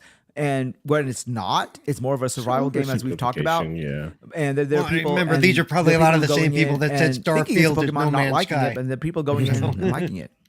Yeah, it's a oversimplification. Well, we are humans. We, generally speaking, like comparing things. Yeah. Yeah, but you gotta have proper nuance to it. Yeah, we're lazy. Yeah, people. Humans are lazy. They want. If you had to describe it to somebody, what would you say? Well, it's like Pokemon with guns. Yeah, Pokemon with guns. No, I think what if they don't know what Pokemon? You would just say you collect creatures and know what Pokemon is. I'm like, where you been at this whole? Right. What are you doing? Trust me, there are people out there that don't know, dude. Quite a bit. Quite a few of them, as a matter of fact. Yeah. We're in the minority, dude. Yep. Very good game. Well, here's an interesting thing, right? Okay, so this game, I actually enjoy it because I actually like this gameplay loop more than I like the Pokemon gameplay loop where you have to collect these creatures and everything. I like the fact that once you get the creature, you can do things with the creature. The creature will go to your base and sort of do what it's supposed to naturally do. And if something comes in to raid your base, they will go and defend it. Whereas with Pokemon, you collect these little bastards and they just stay in the Pokeball, right? So I actually do like that loop. And it's very dark. I mean, Pokemon actually is very dark. And if you look at some of the descriptions of some of the Pokemon, it's a really fucking dark game. Well, it's dark anyway because basically kill Pokemon and eat that, if you look at it, really, it's dark anyway because somebody's let their 10-year-old child wander the world all by themselves, and fight with people. I mean, what the hell? Where's his mother? Okay, I'm just saying, Exactly. But really, like if my kid said, "Yeah, I want to go to another continent because I want to go collect creatures." I didn't become like. You were saying, well, with your kids, I'd be packing their suitcase. I'm like, when do you leave, bitch? Exactly. You mean I don't have to cook for your ass anymore? Good, sure. Yeah, get on out. Just pin $100 bill to his shirt and wish him the best of luck. That's right. Don't show anybody that; they'll take it from you. Yeah. It's like. To talk a bit about it's like more bourbon for me. That's good for me. I do like the game. As you were saying, right, there's so much. He's talking about it. Mm-hmm. Can you guys hear me? Your mom is being ignored.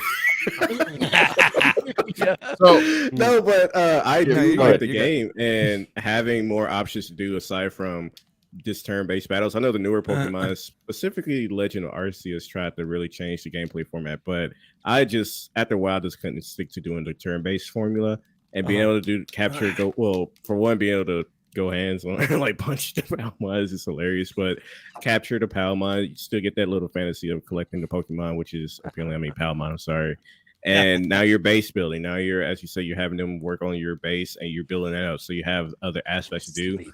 One of the issues I just have, and this is with any survival game, is what else to do besides just farming and building my base up. And I haven't put that much time into it. So maybe there is proper things. I saw like a world boss of sorts that was like level 30 that I was like, there's world bosses. Yep. So once I see what else there is to do, and then I can see more appeal from my perspective. But right now I've just been trying to build my base up. So I don't know how I would go about doing it, but I think from my perspective, I think this would be a nice little thought process of like, how can we take this and apply it to Pokemon if Nintendo really wanted to do something like that? And also, make it more... they are going to be adding more stuff. This is early access, by the way, kind of like Grounded did. And this is at least on the PC versus Xbox and Steam version. I know they're different versions, so I like the idea. Like I genuinely do like the idea because I've always wanted to get back into Pokemon to some degree, and this kind of scratches that itch. But again, I just need to find more to do besides just build my base up and get rated by little Pokemon and shoot other human beings. So you'll know it's cheating if they have, instead of Team Rocket, they have Team Shuttle. It's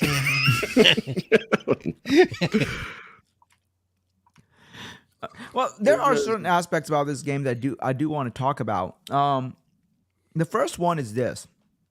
Now, this game is famously not on PlayStation because of the fact that apparently PlayStation has problems allowing for early access games. So that's what the excuse is. And PlayStation fans, this is like one of the first games that they're like, okay, craving for. And they're like, oh God, we can't play it. Now, David Jaffe brings up a really interesting point here. And I was watching his podcast and he said that if you look at these games, whether you look at like Avowed, or if he was talking about Avowed when he said this, and it also applies to PalWorld here. Xbox games do not have the polish.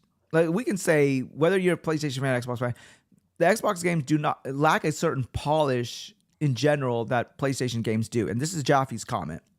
But these games that are coming to Xbox, whether it is Avowed or in this case PalWorld, they allow a freedom to explore that is not in a PlayStation game. So like, for example, if you look at Horizon or you look at God of War, it's more of a scripted down the line track, even though it's an open world or open zone situation. It's not as allowing you to sort of do whatever you want to do with whatever you want to do it with in like PalWorld or Avowed. And he said that, but this is according to his, he said, but that comes with the fact that these developers are smaller. And because the developers are smaller, if you're going to put in all of this freedom of player choice, something has to give on the other end. And that other end is what he quoted as the jank of Xbox games, so this little jitteriness. And I know PalWorld is not technically an Xbox game, but we can apply this same philosophy here. And the question remains is, would you rather have a game that allows you the freedom of a PalWorld or an Avowed that has the jank, or would you rather have a more scripted game, kind of like your God of War, that doesn't? And to him, he feels that the trade-off is worth it. I think there's room for both. That's all. It's definitely. And then my asshole question to him would be, "What have you done lately?" Oh no, that's why Doomsday was not allowed to have David Jaffe on his podcast, and apparently neither am I. So, I know I'm trying to, because like for one, we're comparing different genres, and when it comes to Avowed, that's not even out yet to say if it's going to be a well polished experience or not, and not to mention PalWorld is early access, and it's not Xbox, it's Steam, and it's just so many layers to the question. I'm kind of trying to figure out how to answer it. And I gotta say, if on Steam alone and Xbox, but a lot of Xbox was Game Pass, they sold over so far 7 million copies. 8 million. Part of Sony, 8 million. Yeah. 8. So part of Sony's got to be going. We could have had a piece of that pie. Yeah, I think the better question would probably be not every game needs to be a big budget AAA Right. experience to get a good revenue or return on But we know investment. that. We know that from games like Hi-Fi Rush. Mhm. We know Yeah. that from games like Vampire Survivors. But that's what he's saying. He's saying that the PlayStation execs who that look at their games before they come out would not allow a certain level of jagginess that Xbox seems to sort of look that's away. But look at what they're missing out on by being that, by doing that. Yeah. Yeah. And let's be honest. Yeah. By limiting themselves like that. And let's see, like I said, part of them has to be looking at those numbers and going, well, shit, we could have had a part of that. That would have been a nice little influx of money. Yeah,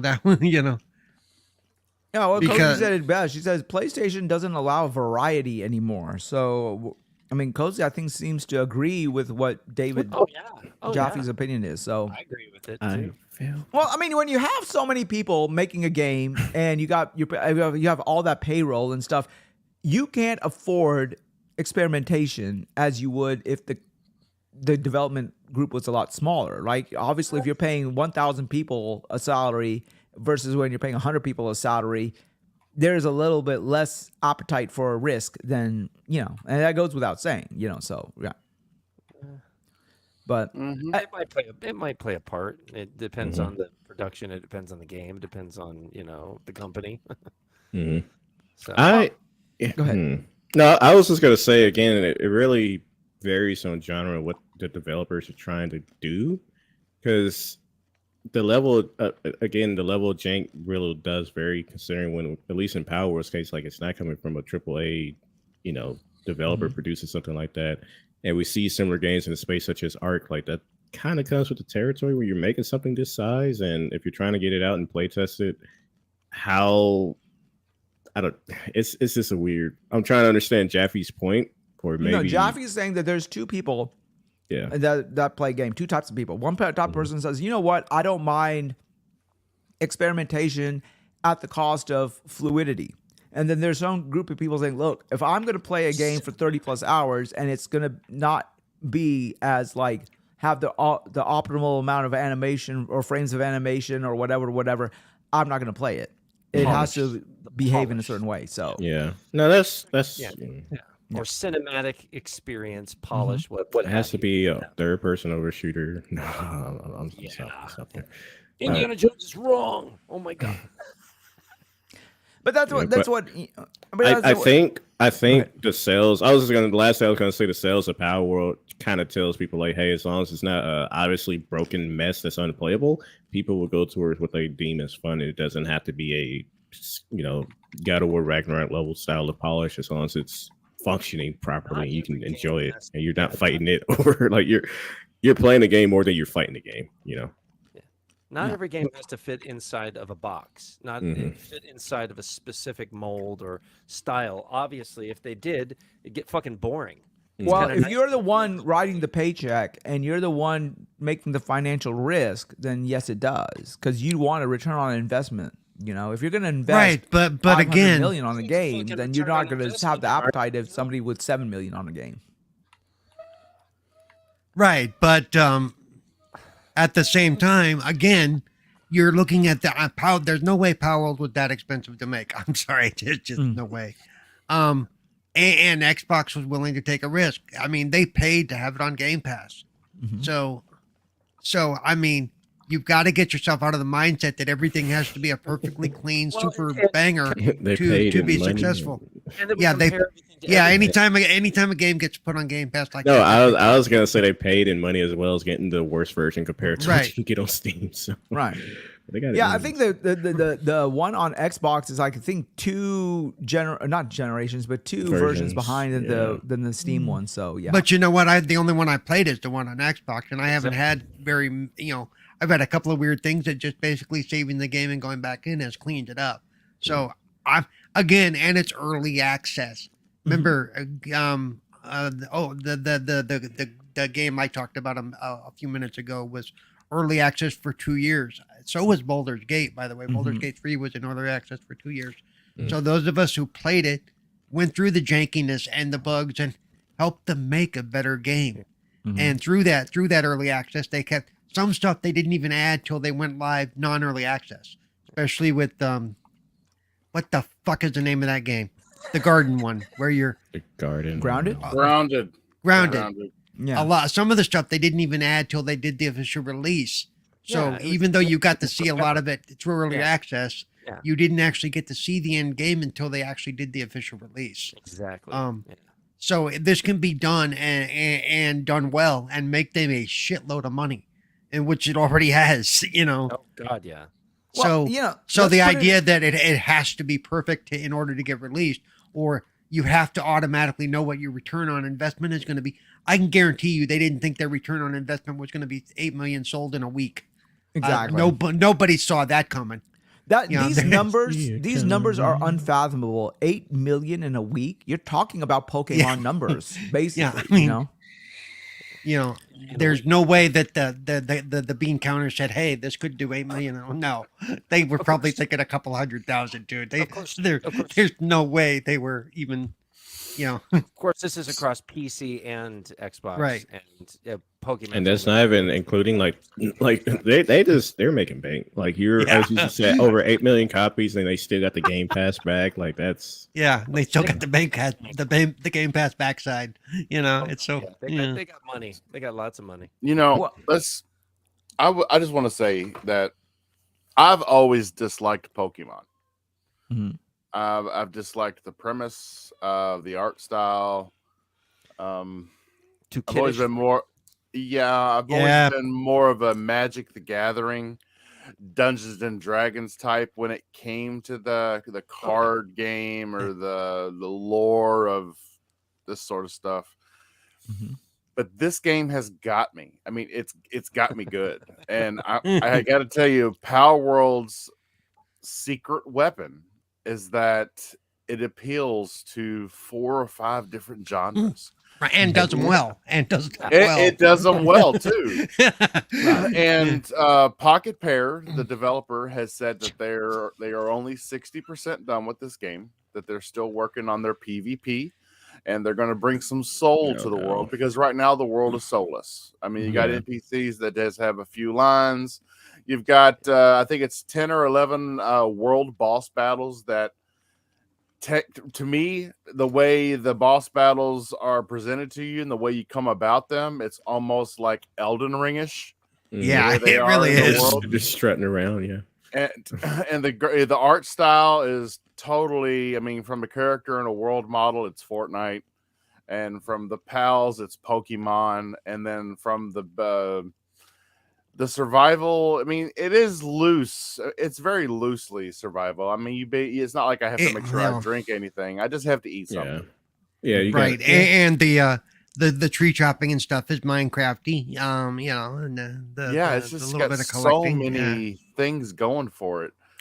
And Pokemon. I think they're all just all these developers are just jealous because they stayed in their lane, stayed with their genre, they catered to one type of person instead of just, I mean, come on, if Doom or Wolfenstein, or let's go all the way back, Commander Keen, if one of these was like they patented the shooter and then nobody else could ever make a shooter, then where would we be today?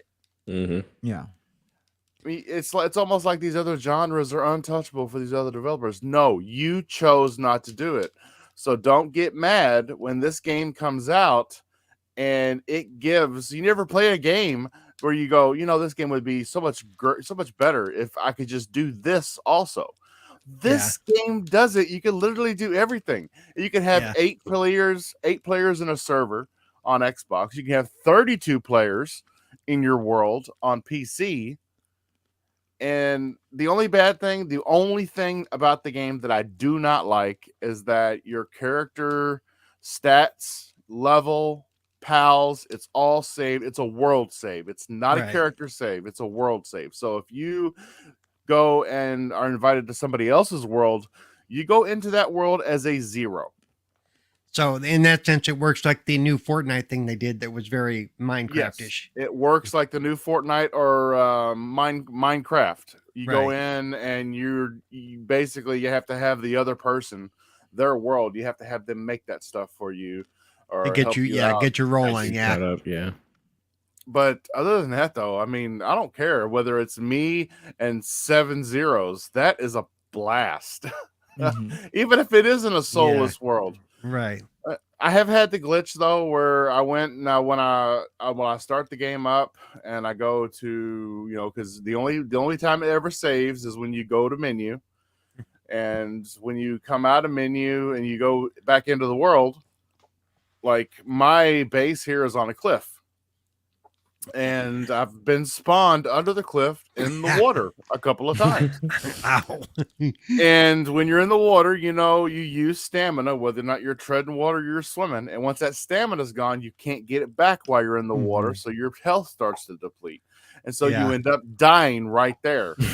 But what's cool, though, is every time I've respawned from that death, it's known that it screwed up. I've not had to go back to where I died to get my stuff back. It was already on my person, and I was on the ground where I should have been.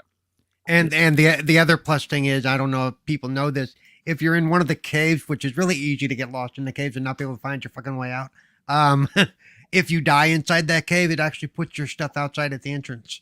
So when you go back to it, you don't have to go crawling back through the cave and figure out where you were at. To get your Let me say this. I do have a little bit of pushback to what you said, KY. You said that the developers chose not to make this game. They chose to, sort of pigeonhole themselves. Some games work well when they do pigeonhole themselves and they choose to make a strict genre type game. Like, for example, your Prince of Persia, very good game. Yeah. Baldur's Gate 3, very good game. Not every game, as Cozy has actually said, not every game wants to be everything and do everything. And I'm like, but at the same time, there are rumors, and not rumors, but there is buzz saying that this could be a IP that gives Pokemon some competition. So even though this is early access, this game on the Xbox Series X runs better than Pokemon Scarlet and Violet did on the Switch. Okay. And it's running on like ancient hardware. But I mean, whether it's running on ancient hardware, I mean, like this Pokemon company has access to developer tools and stuff that even the third-party developers for Switch games do not have. There is no reason for that game to come out in that condition that it did. And instead of fixing it, which is still not fixed to this day, they said that, the next iteration is going to be much better. Well, it better be. I mean, this game was almost... It's...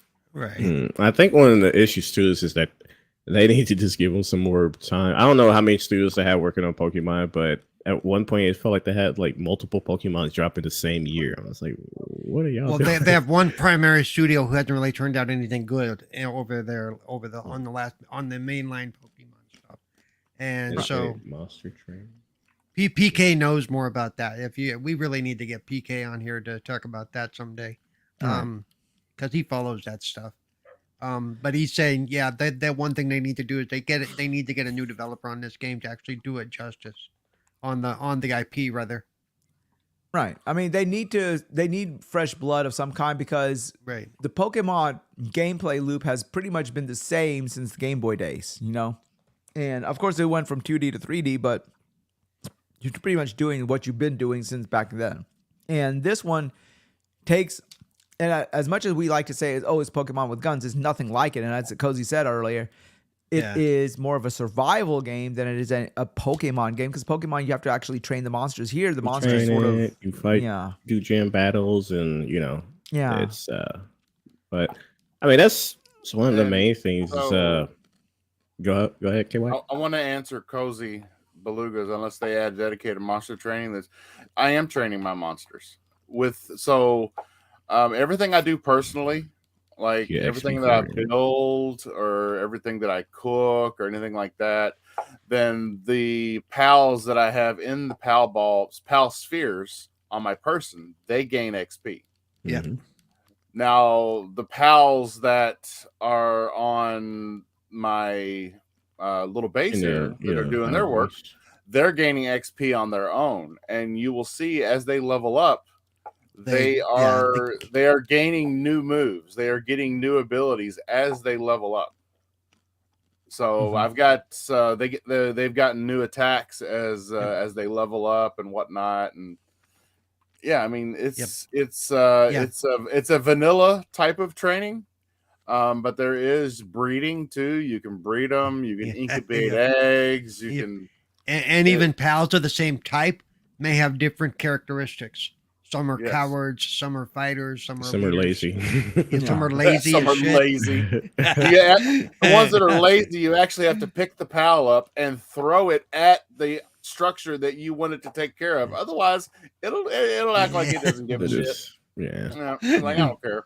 I mean, one thing I'll slightly just with this talking about what I would like to see from the game is I haven't seen their roadmap, but if they don't, I know there's towers and like I said, there's world bosses, but one of the things, as we were mentioning with Pokemon, is like having the gym battles, and instead of having, a gym battle experience, I know you can fight NPC humans, but having a tower experience where you're going floor by floor, then the final boss is the gym leader, if you have it that way, that'll be something I'm really interested in seeing. Because again, one of the reasons that I'll put some time into it, but probably not a lot, is that I need a proper end goal of some sort, and not just my base is cool, but something I'm striving towards, and that's what I would like to see. But like you guys said, it's in early access, so yeah, it's just possibilities on where this game could go. My brother from another mother says, "Boom, boom, kaboom, kaboom, boom, kagoop." But hey, I can't speak tonight. Boom, boom, kaboom. Thank Kaboom, you, boom, Noof. What's up, boss man? How are you doing? Question: have you been playing PalWorld like everybody else in this whole world? Yeah. So I don't think he has. Yeah.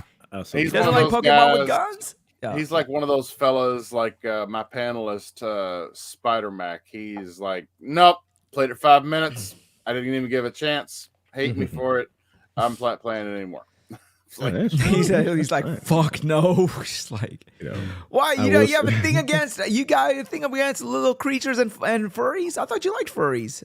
Oh, anyway, so yeah, that's a good turn. I will say the Depresso Pal Mine, or whatever they call Pal, is just hilarious. When you see him mine in a way, he's just looking at you. Let me say this as well, and some people are not gonna like what I'm about to say, but oh well. This man. It's funny that we got this game on Xbox almost like a pseudo exclusive for the time being. And it reminds me of last year where Baldur's Gate 3 was this runaway success. And for the longest time, it was only available on PlayStation and PC.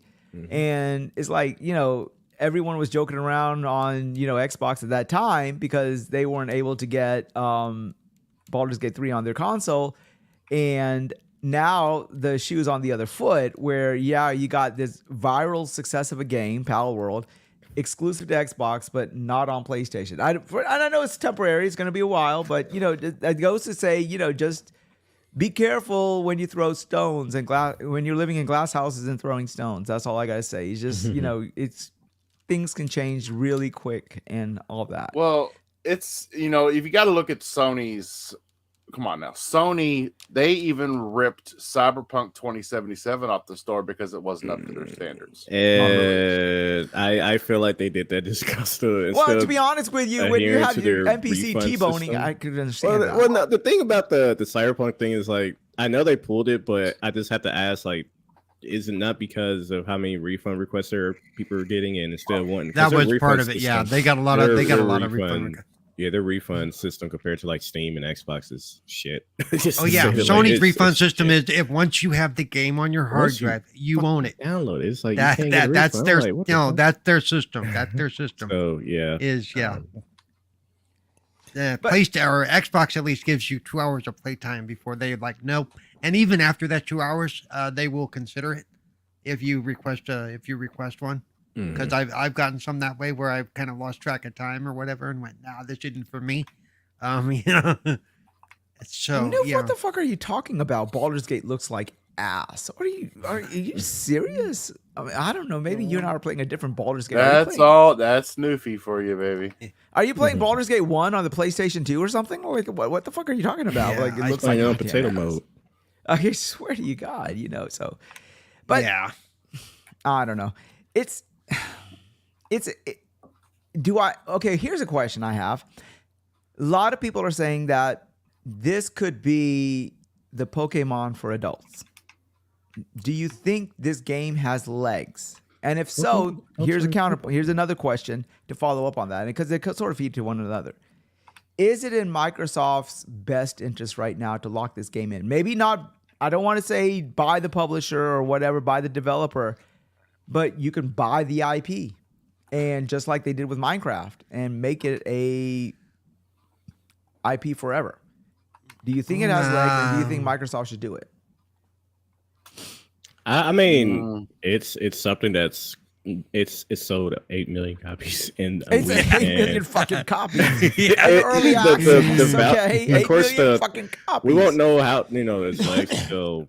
We don't know how much staying power it's gonna yeah. have. But in terms of would it be a worthy investment based off of the news or how well it's done so far? Maybe, like if tomorrow they announce that they bought the studio and everything and the rights, I wouldn't be surprised. I wouldn't like, oh, that's terrible. Like, no, it was a successful game within a week. I don't want to be talking about like acquisitions and shit like that after like the news of layoffs and shit, but like there's nothing stopping Microsoft from saying, look, doing a Minecraft and saying, look, we're going to take this IP and we're going to take some of these people that we have and make a development house that only concentrates on this IP and make this our Pokemon, if you will. So,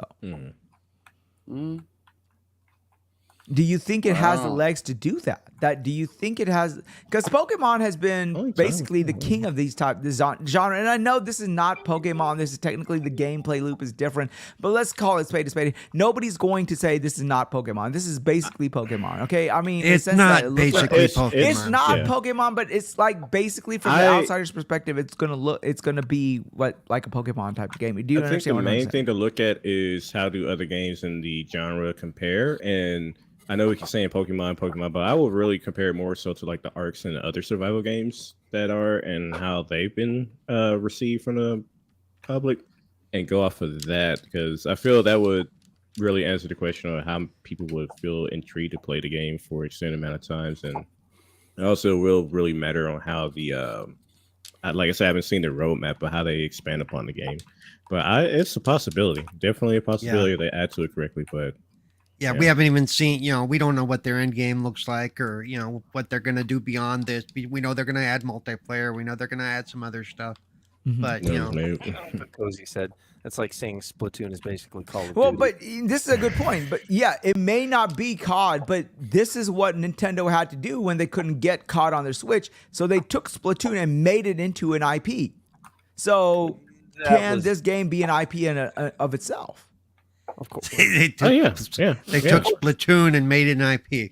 Okay. I mean, in the sense that they made it basically what it is right now. Like Splatoon is its own creature of sorts. Yes, it started off as Call of Duty with paint guns, but you have to say it's metamorphosized to something that is on its own valid IP. It's it's got its own fan base, and right. With So a game like does this, this game have legs? Yeah.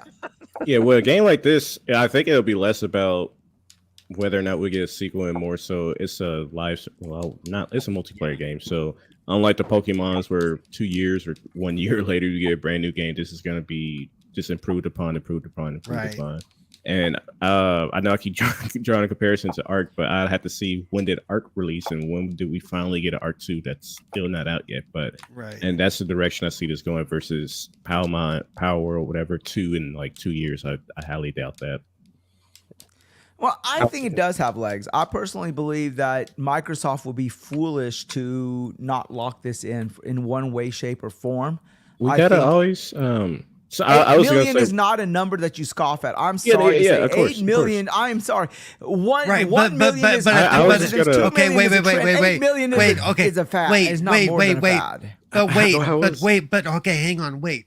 Okay, but right now, if they were to buy it right now, the cost would be they couldn't guarantee that even though it's already sold 8 million. Like I said, it comes into staying power. Because now the sell price is just skyrocketed. Okay, because they see dollar signs, they see how much it's sold, and so the asking price has just gone way up. Okay, and you get into, well, they have $3 trillion.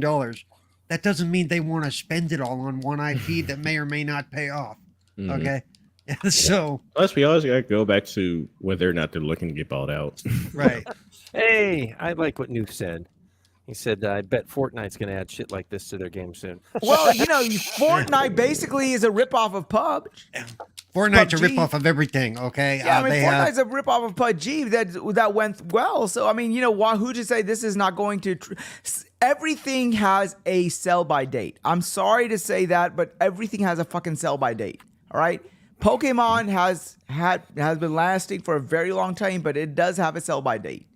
Something has to be there to take place. There was the iPod, something replaced the iPod. There's the iPhone, something's going to replace that motherfucker. So something's got to be there, It's nothing lasts forever, So, yeah. I mean, I think this is, yeah. I mean, if I was Microsoft, I would say, What Microsoft has to look at now is they have to look at the attachment rate, okay? Okay, so we know 8 million sold in a week, but let's look at it a month from now, how many people are still playing? 2 months from now, how many people are still playing? So there's more to it than just looking at, this is going to be an instant classic. Because if people drop off quickly, right, we'll be back for a sequel or updates. Yeah, Right. I mean, whether people drop off or not is going to be contingent on this developer, like how quickly they are. Like right now, this developer, and this is actually what I was listening on the way home today to Jez Gordon. This developer is in a very precarious situation, and it's kind of like Notch and his development with Minecraft. This developer right now is at the cusp of could possibly sell this franchise for upwards of several hundred million, if not $1 billion. And I mean, to be honest with you, I think that, it's been and I think that Pokemon has gone unchallenged for several years now. Pokemon is its own thing. If this thing has legs, and of course there's a lot more more smarter people in Microsoft working on this shit than I am. They know if this thing has legs. And if it does have legs, they will be foolish to let this sort of fall through their fingers. Again, you have to look at, because I don't know, and I'm not going to look it up right now. How long was it between the launch of Minecraft and its popularity before Microsoft decided to pick it up? Decided to buy Mojang. Because that's what you have to look at, is that means they watched it. They wanted to see what the attachment rate was going to be, what it was going to hold out as, and things like that. It's not just hot game, let's go buy it, because you could end up, eating it, because it may be hot now, but it could be dead next week. So you need to, you can't rush into these things from a financial standpoint. Yeah, I'm sure the guy would love to sell it for $1 billion, but anybody that wants to buy it for $1 billion has to make sure they're going to get that and then some back over a predetermined amount of time. Well, Cozy says something not true. She said the developers can do everything right, and people can still just stop caring. This is true. However, if you give people compelling content, it's very hard to imagine for them not to come back. I mean, in the sense that, or stay on there. And Noof actually says something. Pokemon been hot since Game Boy. Don't see the changing anytime soon. Pokemon was hot because of Game Boy, because it was the first game that allowed that type of interaction. But for every Kmart, there's a Walmart. For every Walmart, there's an Amazon. So yeah, that's all I gotta say on that one. So For every Walmart, there's an Amazon. right. Yeah. I mean, nothing lasts forever in the sense that there is always something there to trumpet. And I mean, I hate using that word, but oh well. But there's always something that is the next thing. And if they see that this thing has legs, they would be foolish to let it slip under their fingers. Again, as I said, I don't know if it has legs. I don't have the predictability. I don't have the numbers in front of me. I don't have anything in front of me for me to indicate that. But there are people at Microsoft who have AIs and computer programs and degrees that's their job to predict this thing. And if it has growth, then they'd be foolish to let this go, because I mean, if this thing even becomes, let's say it's not it doesn't trump Pokemon. Let's say it becomes even just 50% of what Pokemon is. That's pretty fucking good. I hate to say that. I mean, it's pretty fucking good, and it deserves everything. So yeah, I mean, if it deserves the investment. So yeah. Mm-hmm. But yeah. Anyhow, anyone else have anything else to say about PalWorld? Yeah, the only thing I gotta say is the sheep Pokemon when it builds stuff and then it does a little happy dance. I'm like, this is like the most adorable thing I've ever seen. Oh my gosh, that's it. So. Well, you know, we always joke like okay. So Oh, here's the you thing. see the cat right now on the screen? He's kneading, and that's his like I'm working animation. Yeah. So let me ask you a question. Like, here's the thing, right? A lot of people believe that Pokemon is a child's franchise and that adults really don't warm up to it. And I say that this is evidence that, you know, cute is universal irrespective of age. Do you agree? Well, I feel like In some ways. they've already had I have to look up the statistics, but when it comes to like the Nintendo Switch, it's popular amongst adults already. Yeah. So I mean, you know, Animal Crossing. Let's just yell that one out. I mean, Jesus Mhm. Christ, how many fucking Yeah. copies of that came out? Right. oh, yeah, that 20 How many- million or some shit. How many Switches did that sell in and of itself? I mean, that was fucking huge. At the peak of the pandemic, when everybody's sitting at home, let's get a fucking Switch. Let's get Animal Crossing. Well. Wait a minute. Now you can't say because of the of Animal Crossing's art direction. It's more because Animal Crossing also allowed a little bit of socialization that back when we were sitting basically sequestered at home, we were craving for. So that also had something to do with it as well. So yeah. My daughters and my wife played it solo the whole time. They never went anywhere with it. They never, Oh really? They didn't go to other people's islands or shit like They that? didn't. They fucking didn't. They spent all their time on their islands. So, and a huge majority of people spent all their time on their island too, because that was the whole point. They just want to play something. They didn't want to interact with people. And some did, some didn't, but a lot of it, yeah. Oh yeah. Noof's like, yeah, Pokemon's just not his bag. It never was mine. either. Oh shit!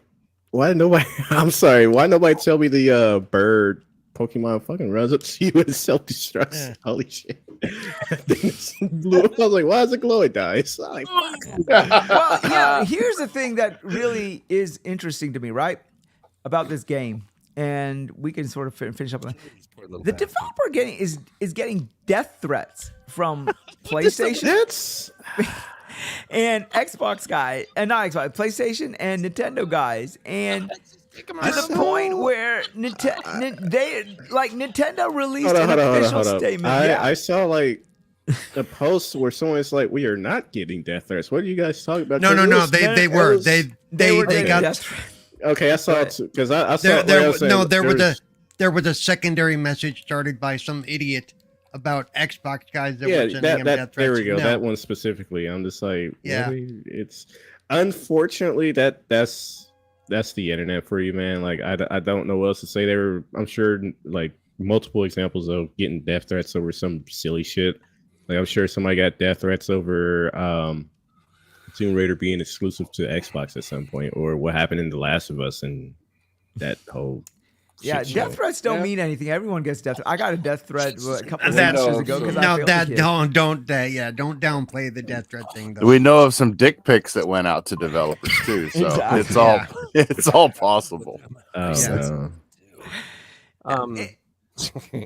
I mean, in the sense that like people are like actually emailing Nintendo and saying you need to sue this company. Bro, like And- Oh, I'm yeah. sorry, this is the thing that there was a tweet where a person was like showing the PAL model. I keep calling PAL mod pals PAL model, and there was like, see, they copy exact for exact, and then they later admitted that they shrunk it down on purpose just to make it look as if they were matching. And the Yeah. lengths people are going, I'm just like, guys, chill the I know. fuck out. Like, come on. Like, You've seen the one that looks kind of like Pikachu, right? He only has Yeah. his whiskers that are lightning bolts. It's there's similarities, but it's definitely different. But anyway, as many have said, like we've seen how quick Nintendo and who else is what's the other company that holds it that's in charge of Pokemon company are to go after people that Right. can, copyright into some shit. that infringe on their shit. Yeah, exactly. So if they put out like the way they put the statement, I was like, we don't really see nothing. So that statement was. I read that statement. And I almost shot Coke out of my nose, like Coca-Cola out of my nose. I was like, "What the fuck?" And this basically the statement from Nintendo was like, "We've looked into it. Leave us the fuck alone." Yeah, I do have to go, guys. Oh, you gotta go. KY, man, tell us where we can find you. We're about to close up the show anyway, so yeah, where can we find you, sir? Yeah, you can find me KY Bob on YouTube, Twitter, Xbox, PlayStation, Steam. You can catch me hosting the Games That Live podcast every Wednesday night at 7:00. This week it was Thursday night. On the YouTube channel KY Bob, and we also you can search for Game Set Live on Spotify, Apple Music, Amazon, Apple Podcast, Amazon Music, and Pocket Casts as well. That's KY Bob the State, not the jelly. Thank you very much.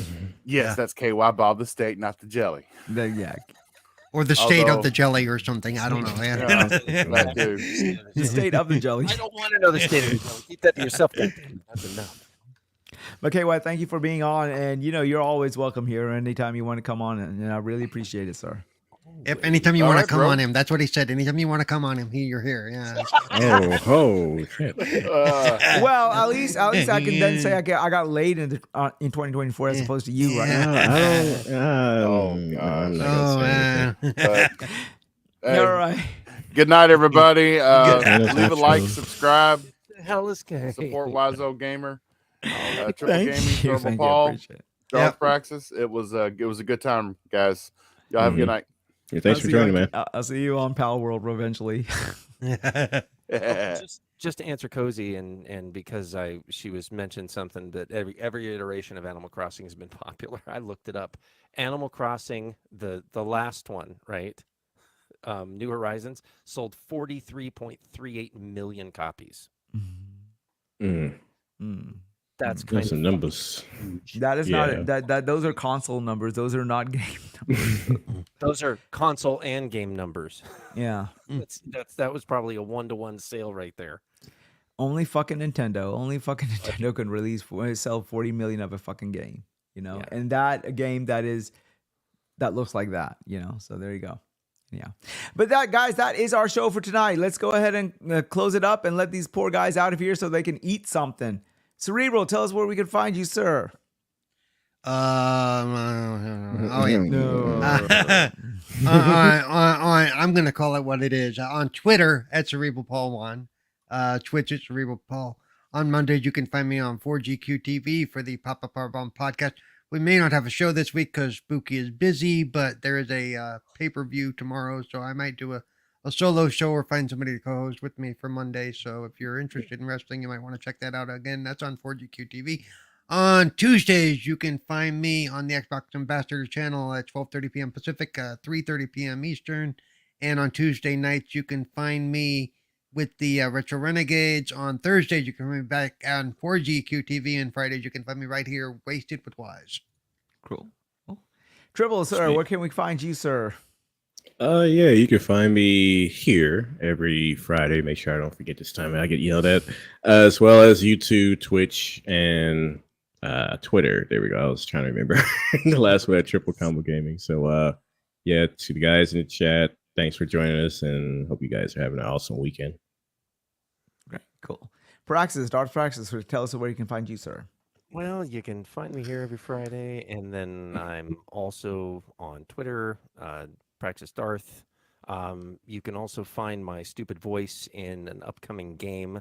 It's actually called I put it in our private chat there. It's Super Polygon Grand Prix, and the name of the company making it is Roz Games, and you could find him on YouTube.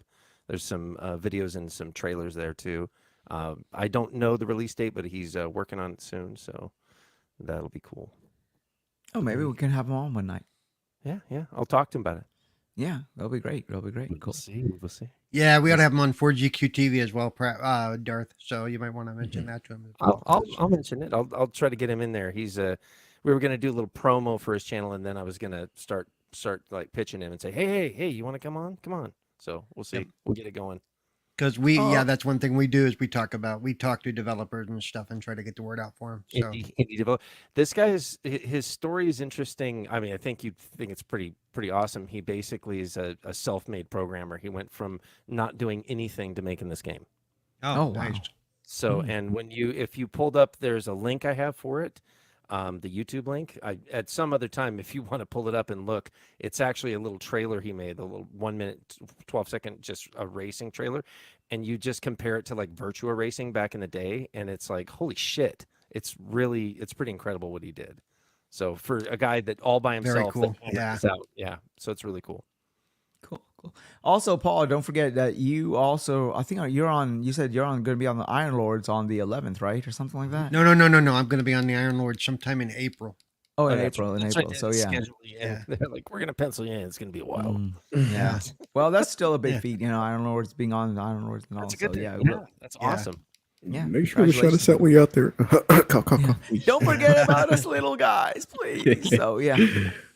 Oh, I've already pushed Cog. I'm like, oh, come on, man. What about me, bro? He's like, what? No, I've been actually asking Cog. Cog had something this weekend, and normally he was like cool with it coming on, but he said he had something in New York going on about some podcasting thing going on in New York, so he wasn't able to come on. Well, they've had a couple of big podcasting events this last couple of weekends because a lot of them have gotten together over the last. If you look at their Twitters, they all met up over in some New York con or something that happened this last weekend. Yeah, that's what he was talking about. Something happened in New York Yeah. that he had to do. So eventually, hopefully, we can get Cog, Sovereign, and Addict and King David on as well. Yeah, So. great. And then after that, they're gonna go. You know that invite you had for April? Yeah, fuck that. No. Well, most likely we're gonna as a show note, we're probably gonna have we're gonna have Mooch on next week as guest. We've not that'll solidified the be date fun. yet, but most likely we will be having Mooch on. And that is our show. I'll have the listings for Loke and everybody else who was not able to join us.